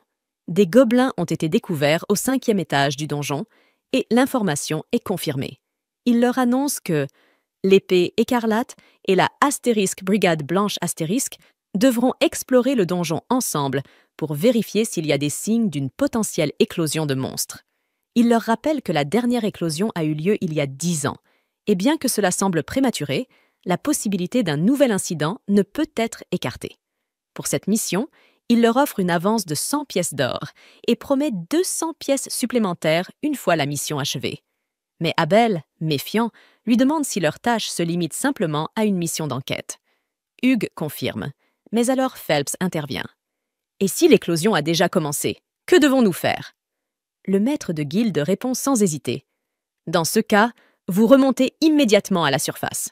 Nous fermerons les murs autour du donjon et demanderons l'aide des chevaliers pour contenir les monstres. » Il leur explique qu'il a déjà informé le seigneur et le quartier général des chevaliers, car si c'est vraiment une épidémie de monstres, ils doivent s'y préparer sérieusement. Il demande ensuite aux 2 groupes s'ils acceptent cette mission, et ceux-ci acquiescent aussitôt. Le lendemain, Rio se prépare à visiter la bibliothèque du Nord au moment même où ses colocataires se réveillent. Il leur dit qu'il comptait approfondir ses connaissances en alchimie et qu'il avait entendu dire que cette bibliothèque possédait des ouvrages traitant de sujets plus avancés. Ito confirme, ajoutant que les aventuriers de rang D ou supérieur peuvent y accéder. Amon, de son côté, mentionne des rumeurs selon lesquelles des livres interdits y seraient aussi entreposés. Ryo est très excité à l'idée, mais Ito le calme rapidement en lui précisant qu'il faut être au moins aventurier de rang B pour consulter ces ouvrages interdits. Les garçons lui souhaitent bonne chance dans sa quête de savoir, avant de se préparer pour une nouvelle expédition dans le donjon. Ryo arrive bientôt à la bibliothèque du Nord et il apprécie immédiatement l'atmosphère du lieu. Il commence à chercher les livres dont il a besoin, en se disant que s'il demande directement à quelqu'un de lui montrer des livres sur les démons, il risque de semer la panique. Mais alors qu'il monte les escaliers menant au premier étage, il aperçoit la jeune elfe Syrah et en tombe immédiatement sous le charme.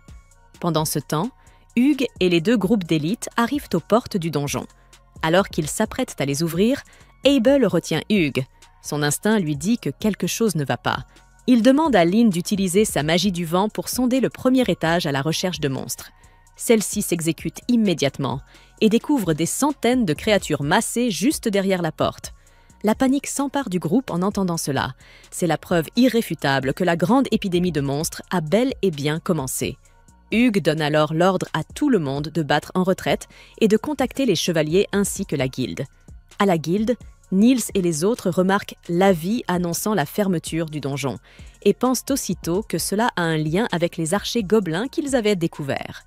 C'est alors qu'un homme surgit en courant, annonçant que l'épidémie de monstres a commencé et que tous les aventuriers sont requis sur les remparts entourant le donjon pour stopper l'invasion. Pendant ce temps, Ryo et Syrah, eux, n'ont cessé de se fixer du regard, comme si le monde autour d'eux s'était figé. Et puis, enfin, elle brise le silence en disant qu'ils se retrouvent à nouveau. Ils se présentent mutuellement, et Syrah lui demande alors s'il cherche quelque chose de particulier. Ryo manque de lâcher qu'il cherche des informations sur les démons, mais il se rattrape à temps et prétend vouloir apprendre l'alchimie pour créer des golems. Syrah est impressionnée par une telle ambition, car créer des golems n'est pas une tâche facile. Cependant, elle lui explique qu'il n'existe pas de livre traitant précisément de ce sujet. Elle l'invite tout de même à la suivre, car elle peut lui indiquer les ouvrages les plus utiles. Elle connaît presque tout de cette bibliothèque. En chemin, ils se mettent à discuter de livres et de vie d'aventurier. Syrah lui révèle alors qu'elle est la seule membre d'un groupe d'aventuriers de rang B, appelé Asterisk Wind Asterisk. Ryo lui fait remarquer qu'un ami lui avait dit qu'il n'y avait qu'une seule elfe en ville, ce à quoi Syrah répond que les elfes ne se mêlent généralement pas aux humains. Mais qu'elle est une exception. Pendant ce temps, tous les aventuriers de la ville se sont regroupés sur les remparts entourant le donjon. Très vite, les monstres brisent la lourde porte d'entrée. Hugh ordonne aussitôt à tous les combattants de lancer des attaques magiques et des flèches. Une bataille féroce débute contre l'armée de gobelins. Les chevaliers arrivent bientôt en renfort et la situation semble progressivement sous contrôle. Pourtant, Hugh reste inquiet. Il y a bien plus de monstres qu'au cours de la dernière épidémie. Entre-temps, le groupe d'Abel finit par manquer de flèches. Mais à ce moment-là, Niels arrive avec un tonneau plein de projectiles, accompagné d'un message de Hugh. Son groupe doit se charger du monstre-chef une fois la vague de gobelins neutralisée. Bientôt, la majorité des gobelins est éliminée, et Hugh donne l'ordre à Abel et à Phelps de mener leurs groupes respectifs au cœur de la bataille. Ils sautent tous du haut des remparts, et Lim utilise sa magie du vent pour ralentir leur chute. Sans perdre de temps, ils foncent en avant, éliminant rapidement les gobelins restants jusqu'à atteindre la porte, où ils se positionnent pour attendre l'arrivée du boss. Peu après, un général gobelin surgit, et il pense que tout sera terminé une fois qu'ils l'auront éliminé. Mais 2 autres généraux le suivent, et Abel comprend aussitôt qu'ils font face à un roi gobelin. Il déclare qu'ils doivent absolument neutraliser les généraux avant que le roi n'entre en scène, sinon ils deviendront bien trop puissants. Il décide alors que lui et Phelps affronteront chacun un des généraux, tandis que Lynn et Licia s'occuperont du 3e. Le combat commence. Abel parvient à trancher les bras de son adversaire, mais à cet instant, il aperçoit le roi gobelin apparaître à l'entrée du donjon. Il hurle aussitôt à tout le monde de se jeter au sol. L'instant suivant, une puissante lame de vent surgit de l'entrée, éliminant les 3 généraux gobelins d'un seul coup. Tous sont sous le choc devant la puissance et la cruauté du roi gobelin. Mais Abel et Phelps savent qu'ils sont les seuls capables de l'affronter. Ils se lancent ensemble à l'assaut du roi gobelin, mais leurs armes ne parviennent pas à percer son armure. Soudain, Abel fonce droit sur lui, utilisant sa compétence spéciale pour devenir intangible, tel un fantôme, et esquiver l'attaque ennemie. Il en profite pour s'approcher au plus près et utilise sa technique de combat pour viser le cœur. Mais il échoue à l'achever.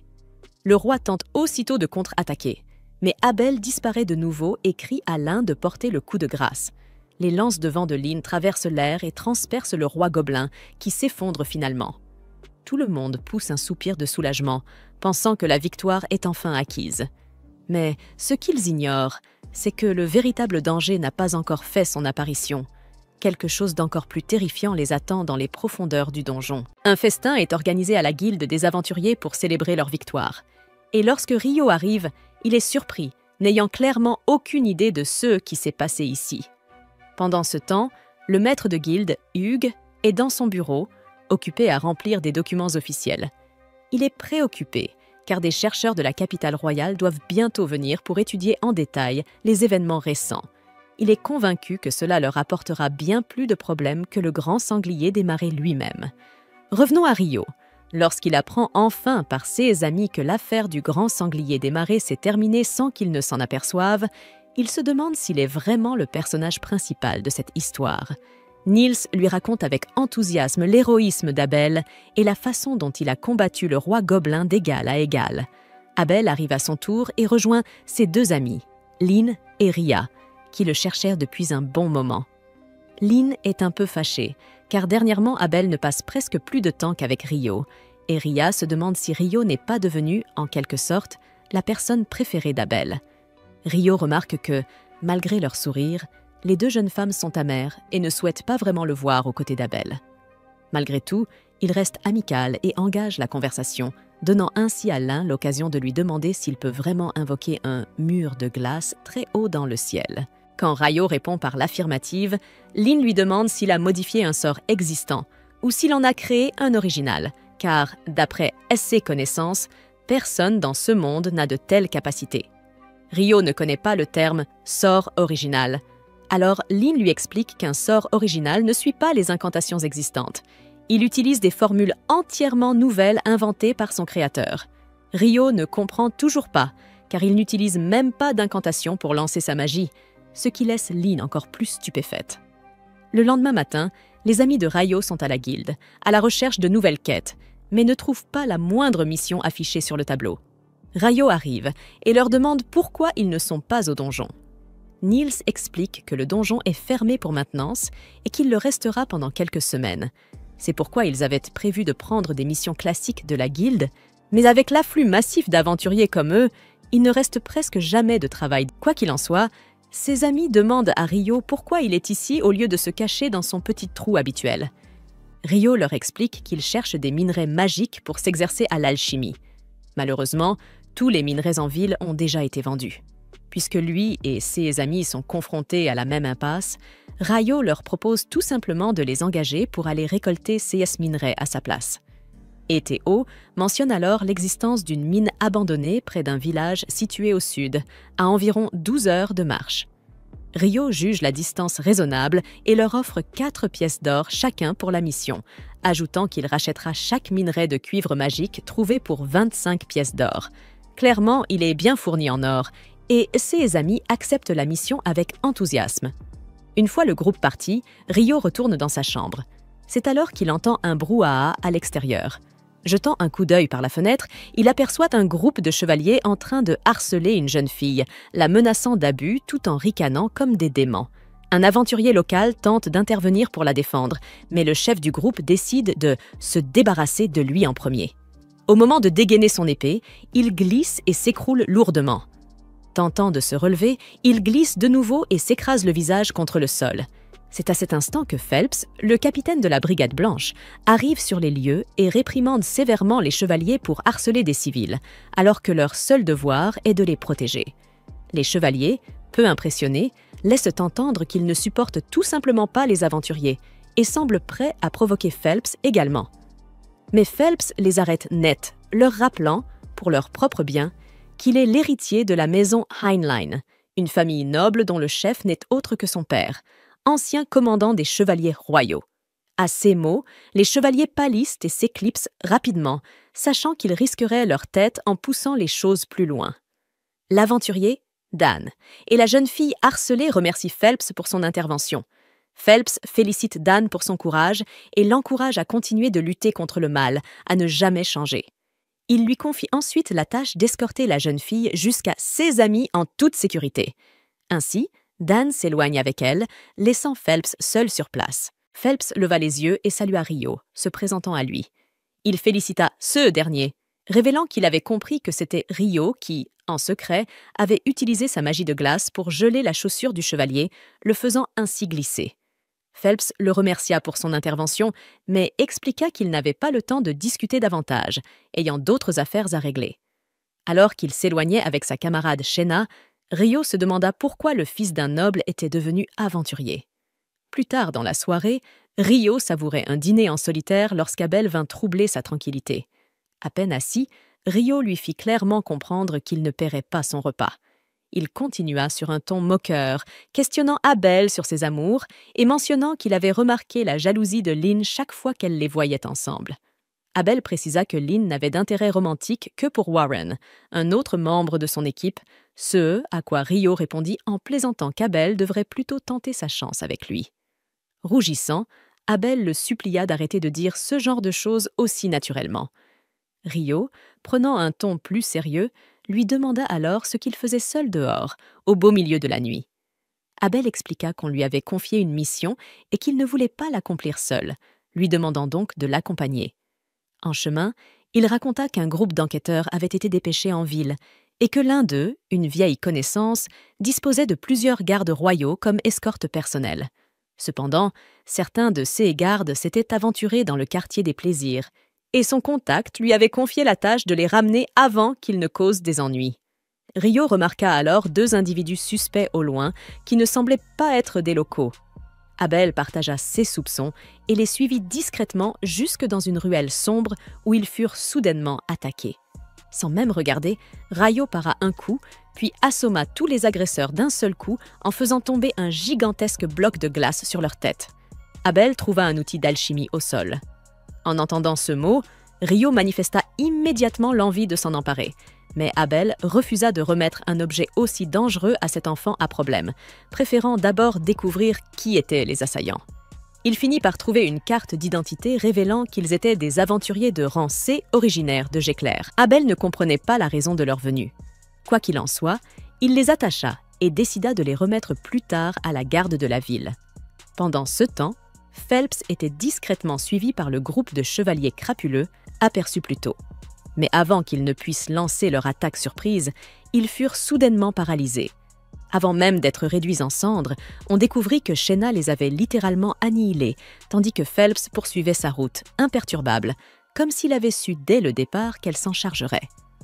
Un événement inquiétant frappa le royaume lorsque l'équipe d'enquête de l'Empire arriva, accompagnée de plusieurs délégations.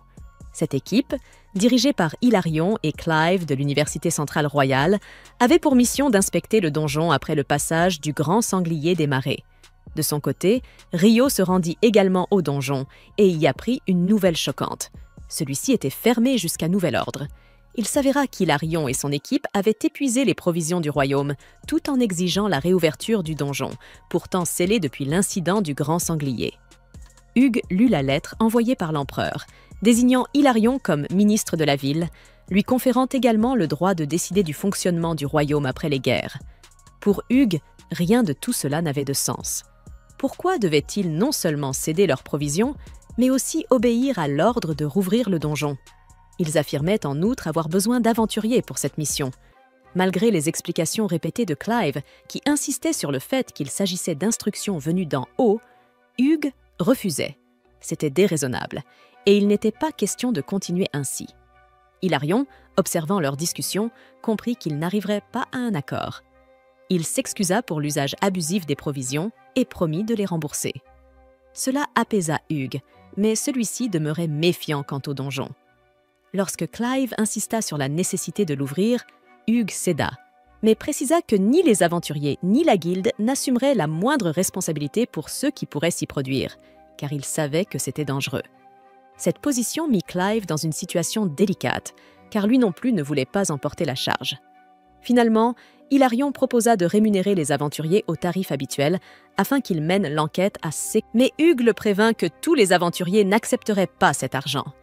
Il ajouta que le donjon, après l'incident du grand sanglier des marais, pouvait se révéler extrêmement imprévisible et qu'il faudrait agir avec la plus grande prudence. Pendant ce temps, Rayo se rendit à l'endroit où se trouvait l'équipe d'Abel, espérant le croiser. Il resta un moment devant la porte lorsqu'une fillette surgit soudain, se précipita contre la porte puis se mit à courir partout. Elle revint ensuite vers lui et lui demanda s'il était aventurier. Elle expliqua qu'elle devait se rendre immédiatement à la guilde, mais Rio ne voulut pas l'accompagner, préférant aller manger. Elle le supplia, affirmant que c'était très important et qu'elle devait remettre quelque chose d'urgent. À contre-cœur, Rio l'emmena voir Abel, et la petite déposa une lettre de la part d'Hilarion. En la lisant, Abel découvrit qu'Hilarion souhaitait les engager pour rejoindre l'équipe chargée de l'enquête sur le donjon. À la fin de sa lecture, Abel était empli de préoccupations. Rio évoqua également la fermeture du donjon. Abel lui raconta qu'à une époque, après le grand sanglier des marais, une équipe d'aventuriers de tout premier plan avait mystérieusement disparu dans ce donjon. Selon les récits, ce n'était pas une équipe ordinaire. Elle était menée par un chef que l'on comparait à un Superman. Personne ne sut jamais exactement pourquoi ni comment ils avaient disparu, ce qui incita les gens à éviter le donjon depuis lors. Rio, lui, ne s'intéressait pas à tout cela. Il voulait seulement manger. Il prit congé sous le regard de la jeune fille. Après son départ, celle-ci se présenta sous le nom de Nathalie. En mentionnant son nom de famille, Lynn comprit immédiatement qu'elle appartenait à la lignée d'un grand mage de l'eau. Lynn lui demanda si elle avait entendu parler d'un magicien capable de créer un mur d'eau immense à distance, ce à quoi elle répondit par la négative. Les autres membres de l'équipe furent surpris que Lynn continue de s'intéresser au pouvoir de Rio. Même Nathalie fut étonnée qu'une telle magie existe. Ils lui révélèrent alors que Rio en était capable. Abel ordonna à ses compagnons que, quoi qu'il arrive, ils ne devaient jamais affronter Rio, convaincu que, même unis, il n'aurait aucune chance de l'emporter. Il lui dit également à Nathalie que si elle a besoin d'aide et que lui ou SS compagnons ne sont pas disponibles, elle doit se tourner vers Rio. Rio rentre chez lui et retrouve ses colocataires, qui l'informent que le donjon va bientôt rouvrir. Il leur explique que seuls les aventuriers de rang D ou plus peuvent y entrer et qu'ils ne remplissent pas les conditions. Cependant, ils sont autorisés à assister au briefing qui aura lieu le lendemain. Le jour suivant, Abel rencontre Hilarion et les autres pour explorer le donjon. Hilarion lui remet un outil magique capable de détecter le mana, et tous se préparent à entrer dans le donjon. Abel informe son équipe qu'ils n'exploreront ce jour-là que les 7 premiers niveaux et qu'ils avanceront lentement. Pendant ce temps, les autres assistent au briefing. Hugues explique aux aventuriers que seuls ceux de rang D ou plus peuvent participer à l'enquête. Il ajoute néanmoins que les aventuriers de rang inférieur intéressés peuvent se porter volontaires pour accompagner l'équipe chargée des fournitures. Avant la fin du briefing, Rio demande la couleur de la pierre trouvée dans les monstres tués lors du grand sanglier de marais, et Hugues annonce qu'elle était pâle. Dans le donjon, Abel et son groupe explorent depuis plusieurs jours sans trouver le moindre signe de monstre, ce qui est très surprenant. Alors qu'ils se demandent ce qui peut se passer, ils voient Clive et toute l'équipe de l'Université centrale royale se précipiter à toute vitesse. Ils se demandent pourquoi tant de hâte, et Ria révèle avoir entendu qu'ils croient qu'il y a quelque chose au 38e niveau, qui est leur objectif. Clive et son équipe se précipitent donc vers le niveau souhaité, jusqu'à tomber sur une porte noire. Ils ignorent ceux qui se trouvent derrière, mais Clive est enthousiaste. Ils sont les premiers à la découvrir. Il installe son équipement près de la porte et positionne ses étudiants autour. Au moment où ils déclenchent leur magie, tous disparaissent. Nathalie, qui surveille leurs signaux via une pierre magique, perd soudain toute connexion et est horrifiée. L'instant d'après, au sein d'une obscurité sans fin, Abel demanda à ses compagnons s'ils allaient bien et reçut leur confirmation. Le chef expérimenté de l'équipe d'expédition conclut qu'ils avaient dû être projetés loin de l'endroit où ils se trouvaient auparavant. Ailleurs, dans ce lieu ténébreux, Clive ordonna d'enquêter immédiatement sur les environs.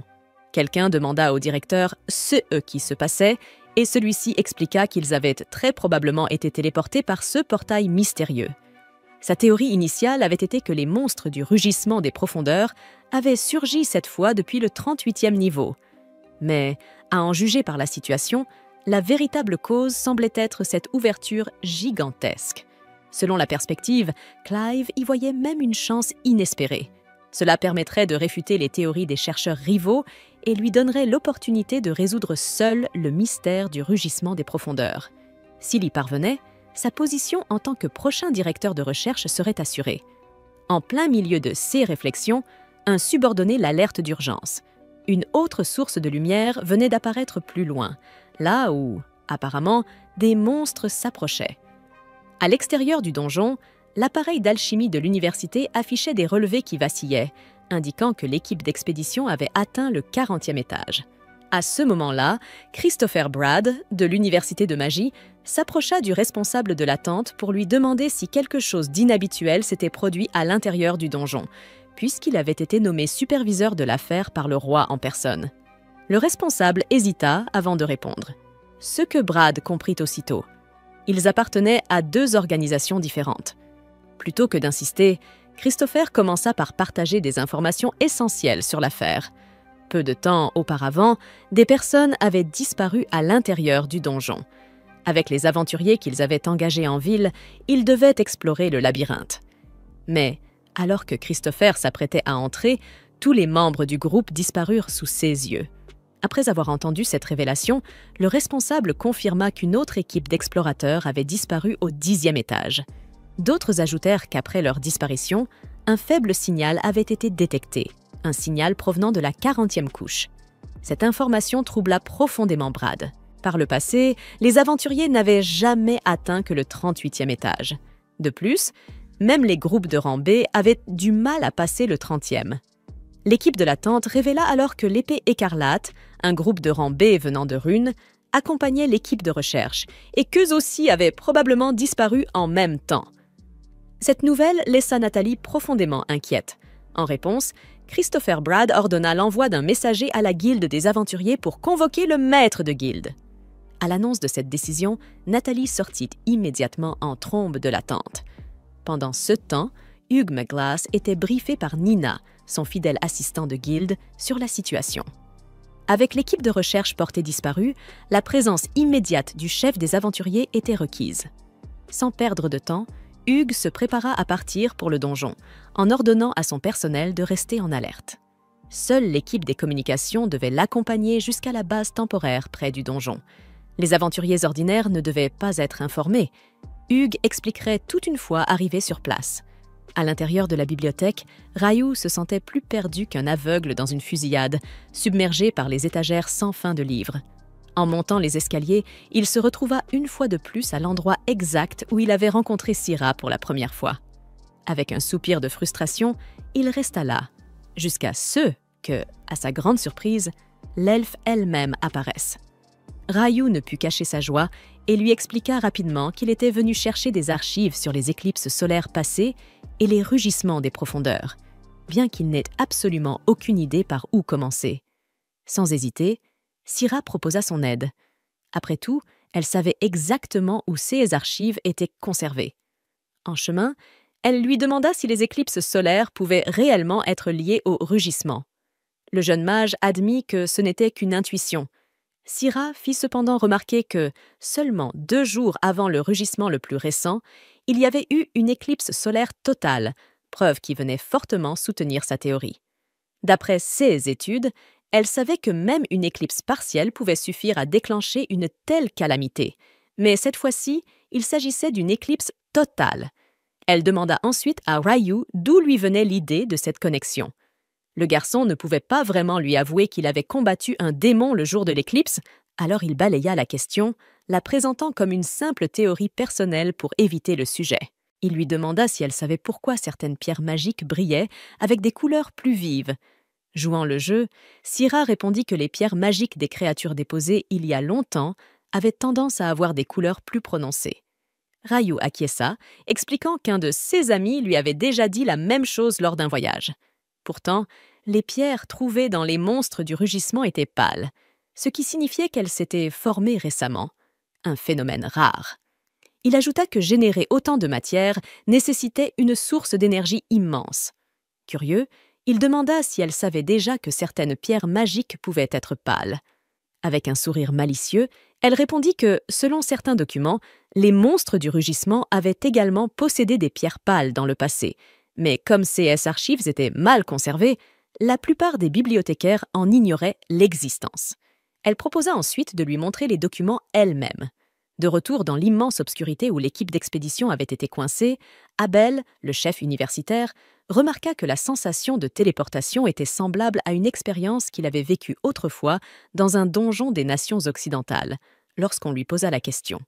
Cependant, il admit qu'il ne pouvait pas dire où il se trouvait exactement. Sa meilleure hypothèse était qu'il s'agissait d'un autre étage du donjon, sauf bien sûr si c'était un endroit complètement différent. Confirmant que la magie de détection du vent fonctionnait toujours correctement, un subordonné suggéra que les analystes en surface avaient déjà dû relayer leur position à l'extérieur. Lynn retrouva un espoir de sauvetage, mais Abel n'en était pas si sûr, surtout compte tenu de la nature étrange de cet espace où ils avaient atterri. Il demanda alors à Rhia si le lieu lui rappelait quelque chose. En observant leur environnement de plus près, elle conclut qu'il ressemblait à un carré magique sacré. Abel insista. Était-ce du type que seuls les grands prêtres étaient capables de créer? Elle acquiesça. Il s'agissait d'un sort impénétrable, également connu comme un miracle de Dieu dont le pouvoir défensif pouvait résister à toute magie offensive et repousser toutes les attaques physiques. À cause de cela, l'épée écarlate conclut qu'ils étaient piégés à l'intérieur d'une sorte de barrière. Mais Rhia ajouta que la barrière pouvait être si vaste que ses limites étaient inimaginablement éloignées. Face à cela, Abel demanda à Lynn de scanner la zone à l'aide de son sort d'investigation. Une fois cela fait, elle détecta des signes de vie à environ 500 mètres devant eux, près d'un millier de personnes, et à leur côté, environ 50 créatures qu'elle n'avait jamais perçues auparavant. Avec cette information, le membre de l'Académie supposa que Clive et son groupe avaient dû se retrouver là aussi. Abel décida que le plus sage était de les rejoindre. Pendant ce temps, à la tente d'analyse, Hugues apprit qu'ils avaient reçu un faible signal provenant de la 40e couche, là où les explorateurs disparus pourraient se trouver actuellement. Pour le maître de guilde, c'était la pire nouvelle possible. Il savait que même si tous les aventuriers de la ville descendaient ensemble, ils n'iraient jamais aussi loin. En résumé, il était impossible d'envoyer une équipe de secours. Christopher insista sur le fait qu'il ne savait même pas pourquoi l'équipe avait disparu en premier lieu, et que si cela s'était produit une fois, cela pouvait se reproduire avec n'importe qui d'autre qu'ils enverraient. Face à une telle incertitude, le représentant de l'université de magie refusa de mettre ses subordonnés en danger dans le donjon. Maglas refusa également de jeter ses aventuriers dans le danger. De toute évidence, la seule chose qu'il pouvait faire était de prier pour que les disparus s'en sortent vivants. De retour au supposé 40e étage, les subordonnés de Clive étaient massacrés par une force invisible lançant des gerbes de flammes violettes. Certains mages se mirent à l'abri derrière un immense bouclier magique, mais les projectiles étaient si puissants qu'ils le brisèrent. Observant l'ennemi approcher de loin, Clive comprit qu'il s'agissait de démons. Il ne savait pas grand-chose à leur sujet, mais il avait lu à leurs propos dans d'anciens livres, et ces créatures correspondaient exactement aux descriptions. Les aventuriers se précipitèrent avec leurs épées pour être abattus sans effort. Les démons ripostèrent avec encore plus de flammes, plongeant le champ de bataille dans le chaos et déchirant les défenses humaines. L'impression générale était claire. Les aventuriers et les mages n'avaient aucune chance. Au loin, le groupe d'Abel vit l'incendie et reconnut la présence des ennemis naturels des démons, Dieu et les anges. Selon Rhia, la magie était inutile contre eux, et aucun humain seul ne pouvait espérer vaincre de telles créatures maléfiques. Lynn demanda pourquoi les démons étaient là, mais le chef de l'académie écartait la question. Il n'y avait pas de temps pour les réponses, seulement pour renforcer leurs camarades sous attaque. Sur cette décision, il divisa les guerriers en groupes de 3. Au cœur de la bataille, protégé par une barrière avec quelques compagnons, Clive Staples ne pensait qu'à une chose. « Je ne veux pas mourir ici !» Puis, en un clin d'œil, plusieurs démons furent frappés par des flèches magiques. Rhia était perplexe. Comment la sorcellerie pouvait-elle les blesser? Le chef expliqua la vérité. La théorie n'était pas entièrement exacte. Si 3 combattants frappaient une cible ensemble, il y avait une chance de percer la barrière d'un démon. Alors que les monstres concentraient leur attention sur les renforts, le commandant mage appela une seconde vague. Protégés par leurs boucliers, les lanceurs de sorts parvinrent à abattre davantage d'ennemis, mais leur chef savait qu'il y avait des limites. Si la bataille s'éternisait, il manquerait bientôt de mana. Abel brandit son épée. Balayant le champ de bataille du regard, ses yeux se fixèrent sur un adversaire dont la simple présence dégageait un danger palpable. Le commandant les avertit que la 4e attaque serait la dernière avant que leur réserve de magie ne soit épuisée. Abel déclara qu'une fois la magie des mages épuisée, lui et ses guerriers termineraient le combat au corps à corps. Se tournant vers Warren, Abel lui ordonna d'attaquer les démons un par un avec des coups verticaux. Sans hésiter, Warren bondit en avant, protégeant l'épée écarlate avec sa barrière. S'approchant, il écrasa 2 ennemis au sol tandis qu'Abel en transperçait un autre d'un coup net de sa lame. Lan et Rhya enchaînèrent, lançant des lances de vent et de lumière sur les points vitaux d'une seule cible. À la surprise du chef de l'académie, il s'avéra finalement qu'il n'avait pas besoin de 3 attaquants simultanés pour briser les défenses. En observant la performance du groupe, il admit que l'épée écarlate était à la hauteur de sa réputation. Au fil du combat et alors que de plus en plus d'ennemis tombaient, Lyn atteignit ses limites, s'effondrant après avoir épuisé tout son mana. 6 démons restaient encore, et les humains n'avaient plus de potions de soin. Warren resta en arrière pour protéger leur allié tombé. C'est alors que Rhya avertit Abel. L'ennemi distinctif aux yeux dépareillés pourrait être un prince démon. Les princes étaient si puissants qu'ils avaient le potentiel de s'éveiller et de devenir des rois démons. Il ne pouvait y en avoir que 4 à la fois, et parmi eux, l'un finirait par s'élever comme souverain suprême. Personne, à part un véritable héros, n'avait jamais vaincu un tel adversaire. Conscient de cela, Abel décida qu'il devait d'abord éliminer les démons plus faibles et laisser le prince pour la fin, espérant que la barrière pourrait s'effondrer si quelque chose d'extraordinaire se produisait au cœur de la bataille. Plein de détermination, le swordsman s'avança seul sur les lignes de front, réduisant la distance pas à pas. À un moment, il se retourna vers ses compagnons et les exhorta à ne pas perdre espoir. Silencieusement, il compara ce moment à celui où il avait affronté le griffon face à face, bien que cette pensée ne fût peut-être qu'un réconfort qu'il se donnait à lui-même. Épée en main, Abel bondit en avant, transperçant un démon à l'abdomen, puis décapitant un second, mais le prince démon riposta avec un sort qui s'écrasa contre le bouclier de Warren. Repoussant le reste de l'épée écarlate, Abel prit cela comme un défi et un geste intentionnel du chef ennemi pour libérer le terrain pour un duel, et se prépara ainsi au combat le plus terrifiant qu'il ait jamais affronté. Comme par magie, le prince apparut soudain devant l'humain et frappa avec une force brutale, obligeant Abel à se défendre avec beaucoup de difficulté. Face à une telle vitesse et une telle puissance, le swordsman ne pouvait même pas imaginer vaincre une créature aussi puissante. Au milieu du chaos, même épuisé, Clive et les autres mages sous son commandement lancèrent tous des sorts sur le démon en même temps, mais cette fois, leur stratégie n'effleura même pas la cible, montrant clairement que cette forme évoluée de démon ne pouvait pas être blessée par la magie. Pour aggraver la situation, les 3 derniers démons inférieurs brisèrent la barrière protectrice protégeant Clive et ses sorciers, et les flammes commencèrent à les engloutir. Sans hésiter, le chef des mages se retire avec son unité défensive, abandonnant l'épée écarlate pour combattre seul. Pourtant, même lorsque tout semble conspirer contre lui, Abel garde son sang-froid. Il prépare sa technique d'épée, rotation 0, lançant un mouvement rapide qui combine une pirouette défensive avec une attaque soudaine, utilisant l'élan pour trancher le coup du démon. Mais, aussi rapide que soit cette technique, le prince démon se révèle plus rapide, esquivant de justesse. La tentative d'Abel échoue, et il est repoussé par une contre-attaque, le coup le laissant en difficulté pour rester sur ses pieds. La créature des ténèbres lève alors sa lame, prête à porter le coup de grâce, tandis qu'Abel s'excuse auprès de Rhya. Mais alors que la mort semble imminente, Ryu apparaît de nulle part dans ce lieu étrange. D'un ton décontracté, il se moque d'Abel, lui disant qu'il doit vraiment s'entraîner davantage si une simple commotion suffit à le mettre hors combat. Alors que tous se demandent qui est ce garçon, apparu de nulle part, Ryu rappelle à Abel que beaucoup s'inquiètent pour lui et les autres, et qu'il est temps de rentrer. Évidemment, l'épéiste n'aurait rien voulu de plus, mais il souligne le problème évident. Il reste un ennemi sur leur chemin. Souriant, Ryu lui assure qu'il s'en occupera sans difficulté. L'épéiste ne comprend pas son calme et le prévient qu'il s'agit d'un prince démon. Ryu acquiesce, admet même qu'il doit être le fils d'un roi démon, mais cela ne semble pas l'impressionner.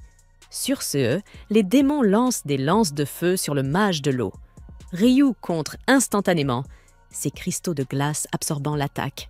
Dans le même souffle, un jet d'eau jaillit derrière les démons mineurs, les tranchant proprement en deux. Une fois les faibles éliminés, Ryu fait face au prince directement, disant qu'il est depuis longtemps habitué à ce genre de regard ennemi. Enfin, arborant une expression étrangement sereine, le sorcier tire l'épée du roi des fées et appelle le démon à l'affronter. Quelques minutes plus tôt, à l'entrée du donjon, Nathalie était sortie précipitamment de sa tente pour chercher Ryu dans sa chambre. Mais ses compagnons lui avaient expliqué que le mage était parti à la bibliothèque du Nord. Heureusement, elle le retrouva errant non loin de l'édifice et l'avertit aussitôt que l'épée écarlate avait disparu à l'intérieur du donjon. Sans la moindre hésitation, Ryu invoqua un char de glace pour l'emporter à grande vitesse.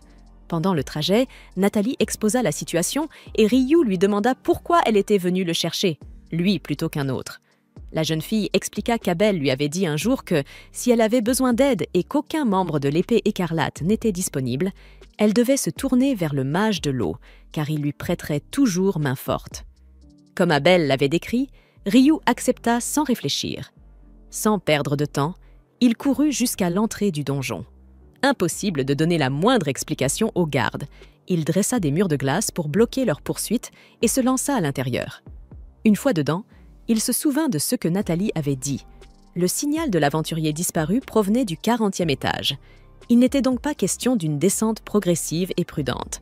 Avec cette idée en tête, il libéra son jet brûlant, perforant le sol couche après couche, ce qui expliquait pourquoi il avait fini par s'écraser à travers le plafond du 40e étage. À peine arrivé, voyant que le prince démon n'avait pas encore avancé, Ryu renouvela son invitation à l'affronter. L'instant suivant, l'ennemi se jeta sur lui avec une vitesse inouïe, espérant surprendre l'humain. Mais même cela ne suffit pas pour l'atteindre. D'une agilité prodigieuse, Ryu esquiva puis riposta, tranchant net la tête de la créature. Avec une remarque ironique, il nota que Léonore avait été bien plus rapide, mais que le prince des ténèbres n'avait pas encore révélé tous ses atouts. D'une main calme, celui-ci ramassa sa propre tête, la remit sur ses épaules et se redressa comme si rien ne s'était passé. Ryu admit que la créature était résistante, mais il insista. Un véritable seigneur démon devait être bien plus puissant. Ce prince n'était, après tout, qu'assez faible. Que l'adversaire comprenne ses mots ou non importait peu. Ryu décida qu'il était temps de mettre à l'épreuve cette fameuse régénération. Il invoqua 256 jets brûlants, chacun tranchant comme une lame. Le corps du démon fut réduit en innombrables fragments jusqu'à son noyau magique, et bientôt le prince se désintégra en poussière. Ébahi, Abel remercia Ryu de les avoir sauvés. Le mage, d'un ton désinvolte, demanda si un simple dîner au réfectoire ferait l'affaire en guise de remerciement. En riant, Abel lui promit plutôt des repas gratuits pendant toute une semaine. Peu après, Ria se précipita et se jeta dans les bras d'Abel, soulagé de le voir sain et sauf. Warren, tenant Lynn dans ses bras, adressa un signe de tête reconnaissant à leur sauveur. Avant d'exprimer ses remerciements, le chef de l'expédition se présenta, Arthur Barassus, conseiller du bureau royal des mages et représentant actuel du tribunal chargé d'enquêter sur cette affaire. Ryu apprécia cette reconnaissance, mais s'inquiéta du fait que tous n'avaient sans doute pas survécu. Arthur admit qu'il y avait eu de lourdes pertes, mais assura qu'il récupérerait les corps des défunts dès que les mages survivants auraient repris assez de mana. Abel invita Ryu à ramasser les pierres magiques des démons afin de les vendre et de partager les bénéfices avec les familles des morts. Ryu accepta, tout en faisant remarquer qu'Abel avait appelé ces créatures des diables. Abel confirma, expliquant que de tels monstres n'avaient pas été vus dans les provinces centrales depuis des siècles et que personne n'avait même enregistré leur existence jusqu'à présent. Ryu se rappela que Léonore s'était présentée comme une démone et s'interrogea à voix haute sur la véritable différence entre les deux termes. Le voyant pensif, Abel demanda ce qu'il avait en tête. Ryu expliqua qu'en descendant du 39e étage, il avait senti un chant étrange à l'œuvre, mais qu'à un moment donné, celui-ci avait disparu. Abel supposa que cela venait du fait que Ryu avait vaincu le prince démon. Ryu acquiesça, soulignant que des sorties sûres apparaissaient souvent lorsqu'un boss de donjon était abattu. Abel se moqua, qualifiant cela de sottise, mais Ryu ajouta qu'il avait également perçu quelque chose d'étrange en utilisant son sort d'investigation près de l'escalier à l'étage supérieur. Il proposa d'y jeter un œil sur le chemin du retour, car cela pouvait être lié. Peu après, alors qu'Abel ramassait le premier noyau du diable, Arthur fit remarquer qu'il avait déjà affronté une de ces créatures dans les provinces centrales, à l'époque où il était encore aventurier, mais qu'il n'avait jamais pu en tuer une. C'était la première fois qu'il voyait un tel noyau. Ria ajouta que les temples ne conservaient aucun registre de pierres démoniaques dans ces provinces. Arthur expliqua que, d'après les rapports, les démons apparaissaient soudainement et de manière aléatoire, ceux qui alimentaient les spéculations selon lesquelles ils pouvaient manier la magie de l'espace-temps. Cette idée laissa Ria songeuse, méditant sur les implications qu'aurait l'existence de créatures capables de surgir sans prévenir. Pendant ce temps, dans une autre salle du donjon, un groupe de jeunes aventuriers découvrit une sphère noire placée en un point stratégique. Mais ils furent pris au dépourvu par l'arrivée soudaine de Léonore, qui déclara être venue après avoir ressenti une présence inhabituelle à proximité. Cela s'avéra être cet hôtel, construit par des hommes. L'un des aventuriers l'appela le roi démon et affirma qu'elle mourrait ici même. Léonore pencha la tête, sans comprendre pourquoi on l'appelait ainsi. Un autre expliqua que l'autel avait été érigé au prix de grands sacrifices et que, selon la croyance, le brûler permettait d'invoquer le roi démon. Léonore demanda alors qui souhaitait au juste faire apparaître un tel être. Le garçon en tête s'avança et se présenta comme Roman, le héros, celui destiné à terrasser le souverain des démons. Léonore éclata de rire, se moquant du grand titre que s'attribuait le jeune homme. Toutefois, puisqu'il se montrait si sûr de lui, elle espérait au moins qu'il saurait lui offrir un peu de divertissement. La réalité se révéla tout autre. À son premier mouvement, la démone lui transperça le ventre de sa lame, l'écartant aussitôt du combat. Alors que ses compagnons restaient figés d'horreur, elle se mit à tourner dans la salle, les provoquant pour qu'ils se dépêchent de sauver leur camarade tombé. Dans le même temps, elle se réjouit d'avoir découvert un joyau sacré dans la pièce, ce qui rendait son déplacement utile, puisque son duel avec ce gamin n'avait été qu'ennuyeux. En voyant son adversaire ramasser la sphère noire tout en étant soigné par un allié, Roman demanda au roi démon de patienter. Mais Léonore expliqua alors qu'elle n'était pas un roi. Elle ne savait pas ce qu'ils avaient entendu à son sujet, mais elle était certaine d'une chose. Si les humains unissaient leurs forces, ils pourraient même vaincre le grand seigneur. Elle avait déjà découvert qu'il existait des hommes aussi puissants qu'elle, comme ce Ryu, par exemple. En vérité, elle aurait donné n'importe quoi pour livrer un autre combat de ce niveau. Sur ces mots, la femme révéla que son nom était Léonore. Puis, changeant de sujet, elle conseilla au prétendu héros de devenir plus fort, afin qu'un jour il puisse se dresser comme un adversaire digne de ce nom. Après tout, un héros se devait d'être le plus puissant de son espèce. Roman resta stupéfait d'apprendre qu'il existait quelque part quelqu'un encore plus fort que lui. Léonore insista. Cet individu était 10 000 fois plus puissant, ce qui signifiait que le garçon avait encore un long chemin à parcourir. Pendant ce temps, avec la troupe d'expédition du royaume, Abel remarqua la présence de quelques aventuriers de Lune. Arthur expliqua qu'il s'agissait probablement de ceux que Clive avait engagés pour sécuriser le passage vers le 11e étage. C'est alors qu'Abel comprit que son groupe n'avait pas été le seul à être téléporté. De son côté, Ryu finit par localiser la présence étrange qu'il avait ressentie tout au long de leur descente. Il s'agissait d'une sphère noire traversée par une fissure. Arthur fit remarquer que, quelques instants plus tôt, l'objet avait émis du mana, et il le scella aussitôt dans un sac barrière où aucune énergie ne pouvait ni entrer ni s'échapper. Plus tard, dans l'escalier qui menait vers la surface, Abel saisit l'occasion pour remercier encore une fois le mage de l'eau pour son aide précieuse. Ryu lui rappela la fameuse échoppe de curry qu'il avait mentionnée en ville et avoua qu'il aimerait bien savoir où elle se trouvait. Abel mit un moment à comprendre de quoi il parlait, car Ryu prononçait curry différemment, puis il promit de l'y emmener et de payer, ravi. Ryu plaisanta en disant que s'il ne tenait pas parole, il le découperait en petits morceaux comme le diable lui-même. À l'extérieur, ceux qui revenaient de l'expédition furent accueillis par le maître de guilde, qui leur promit nourriture et boissons en guise de réconfort. Nathalie, soulagée, retrouva ses amis vivants, et Abel la remercia d'avoir appelé Ryu à leur secours. Hugues, qui observait de loin, se détendit à la vue du retour sain et sauf d'Abel, convaincu jusque-là que cette mission signerait sa fin. Cependant, une autre question le préoccupait. Il rappela que le mage de l'eau avait ignoré les gardes et pénétré dans le donjon sans autorisation. Le garçon s'excusa, mais Arthur supplia le maître de guilde de ne pas se montrer trop sévère, lui rappelant qu'ils n'étaient tous en vie que grâce à ce sorcier. Hugues fut véritablement surpris d'entendre cela et demanda ce qu'Arthur voulait dire. Arthur lui promit d'expliquer en détail à l'intérieur de la tente. Là, il raconta comment leur groupe avait été attaqué par une 50aine de démons, parmi lesquels se trouvait un prince. Meglas se déclara soulagé que l'équipe d'Abel ait été présente pour affronter une telle menace, mais Arthur précisa que, bien qu'Abel fût compétent, il avait failli mourir face au prince démoniaque. Celui qui avait réellement tenu la ligne, c'était Ryu. Voilà pourquoi le conseiller voulait savoir qui était vraiment ce garçon. À vrai dire, même McGlass ne pouvait le dire. Tout ce qu'il savait, c'est que Ryu avait autrefois aidé Abel à revenir d'au-delà des montagnes maléfiques. Quoi qu'il en soit, expliqua Arthur, ce garçon avait non seulement abattu le chef des monstres, mais aussi les 3 subordonnés qui l'accompagnaient, et cela en un clin d'œil. C'est pour cette raison qu'il insista sur le fait que le royaume avait le devoir de forger la meilleure relation possible avec un mage d'une capacité sans précédent. Si des aristocrates insensés s'en mêlaient, cela pourrait devenir un problème sérieux.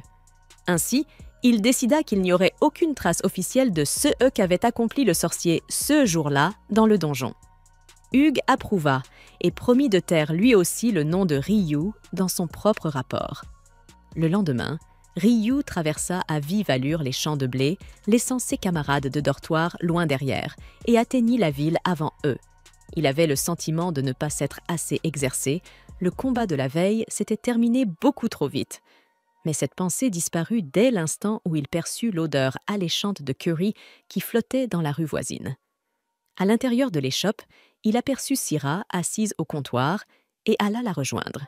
Selon l'elfe, c'était le meilleur endroit du monde si l'on voulait manger du curry. Alors, Ryu commanda une portion d'épices moyennes, exactement comme elle.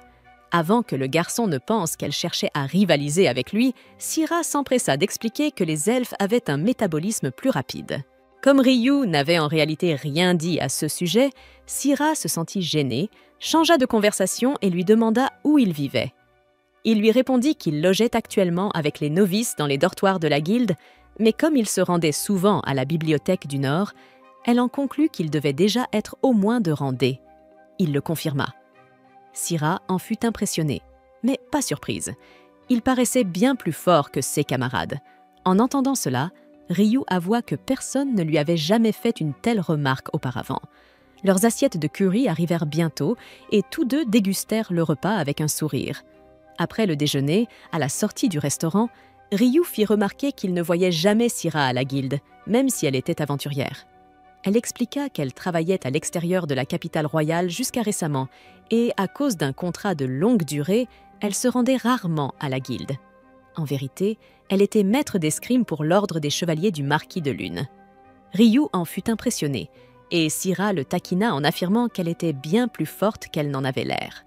Puis, à moitié en plaisantant, elle demanda s'il avait des projets plus tard, car sinon, ils pourraient s'affronter en duel amical. Ainsi, peu de temps après, le duo se retrouva de nouveau dans l'arène, cette fois en tant que rivaux. Syrah remarqua qu'en entrant dans le restaurant plus tôt, Ryu portait une expression d'insatisfaction, comme si son cœur réclamait encore le combat. Ryu demanda comment elle savait qu'il maniait l'épée. Elle expliqua que cela se lisait dans sa démarche, dans sa posture, l'attitude inconfondable d'un épéiste. Sans plus attendre, le duel commença.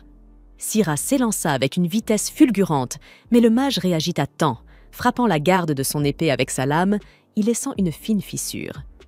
Lors de l'échange suivant, elle réussit à trancher quelques mèches de ses cheveux avant de se renverser en arrière pour éviter sa contre-attaque. À cet instant, l'elfe loua la posture du garçon bien plus qu'elle ne l'aurait cru, puisque même les chevaliers n'étaient jamais parvenus à parer ses assauts. Satisfaite de son talent, l'instructrice décida de ne plus se retenir. Sur CSMO, Syrah se lança de nouveau, cette fois à une vitesse doublée. Ryu tint bon sous une pluie de coups jusqu'à ce que le dernier frappe brise son épée en deux, mettant fin au duel. Après sa victoire, Sira passa ses bras autour de lui et le félicita chaleureusement, émerveillé qu'il ait tenu tête à ses assauts alors même qu'elle portait la cape du vent, un sortilège qui amplifie sa mobilité. Curieuse de savoir comment il avait réussi, elle lui demanda, et Ryu répondit simplement qu'il n'avait fait qu'appliquer ce que son maître lui avait enseigné. En réalité, c'était ce même maître qui lui avait donné la cape. De là, Sira en déduisit que le mentor de Ryu ne pouvait être autre que le roi des fées lui-même. Le garçon se rappela qu'elle avait déjà évoqué le roi auparavant, et Sira expliqua que les elfes étaient en quelque sorte à moitié spirituels, ce qui expliquait pourquoi elle pouvait le sentir instinctivement. Au-delà de cela, il était évident que le roi des fées tenait Ryu en haute estime. Il ne lui aurait jamais confié une telle cape autrement. Pour elle, c'était prodigieux que ce jeune homme ait été formé par quelqu'un qui relevait davantage de la légende que de la réalité. À ce moment, une femme arriva pour rappeler à Sira qu'il était l'heure de la leçon d'Alfonso. Avant de partir, l'instructrice présenta Ryu à Rilida, lui confiant qu'il était pour elle une personne très importante et qu'il devait être raccompagné chez lui en toute sécurité. Puis, l'elfe prit congé. Rilida, elle, devint si tendue après les paroles de sa maîtresse qu'elle traita le garçon avec le plus grand soin, incapable de penser à autre chose sur le chemin du retour. Mais soudain, Hugh McGlass apparut avec une calèche et appela Ryu, insistant sur le fait qu'il devait parler. Il commença par expliquer qu'Arthur lui avait déjà tout raconté au sujet des événements de la veille et qu'en tant que maître de guilde, il se sentait reconnaissant. Cependant, il précisa clairement que Ryu ne pouvait pas ignorer les ordres de la garde et pénétrer dans un donjon sans autorisation.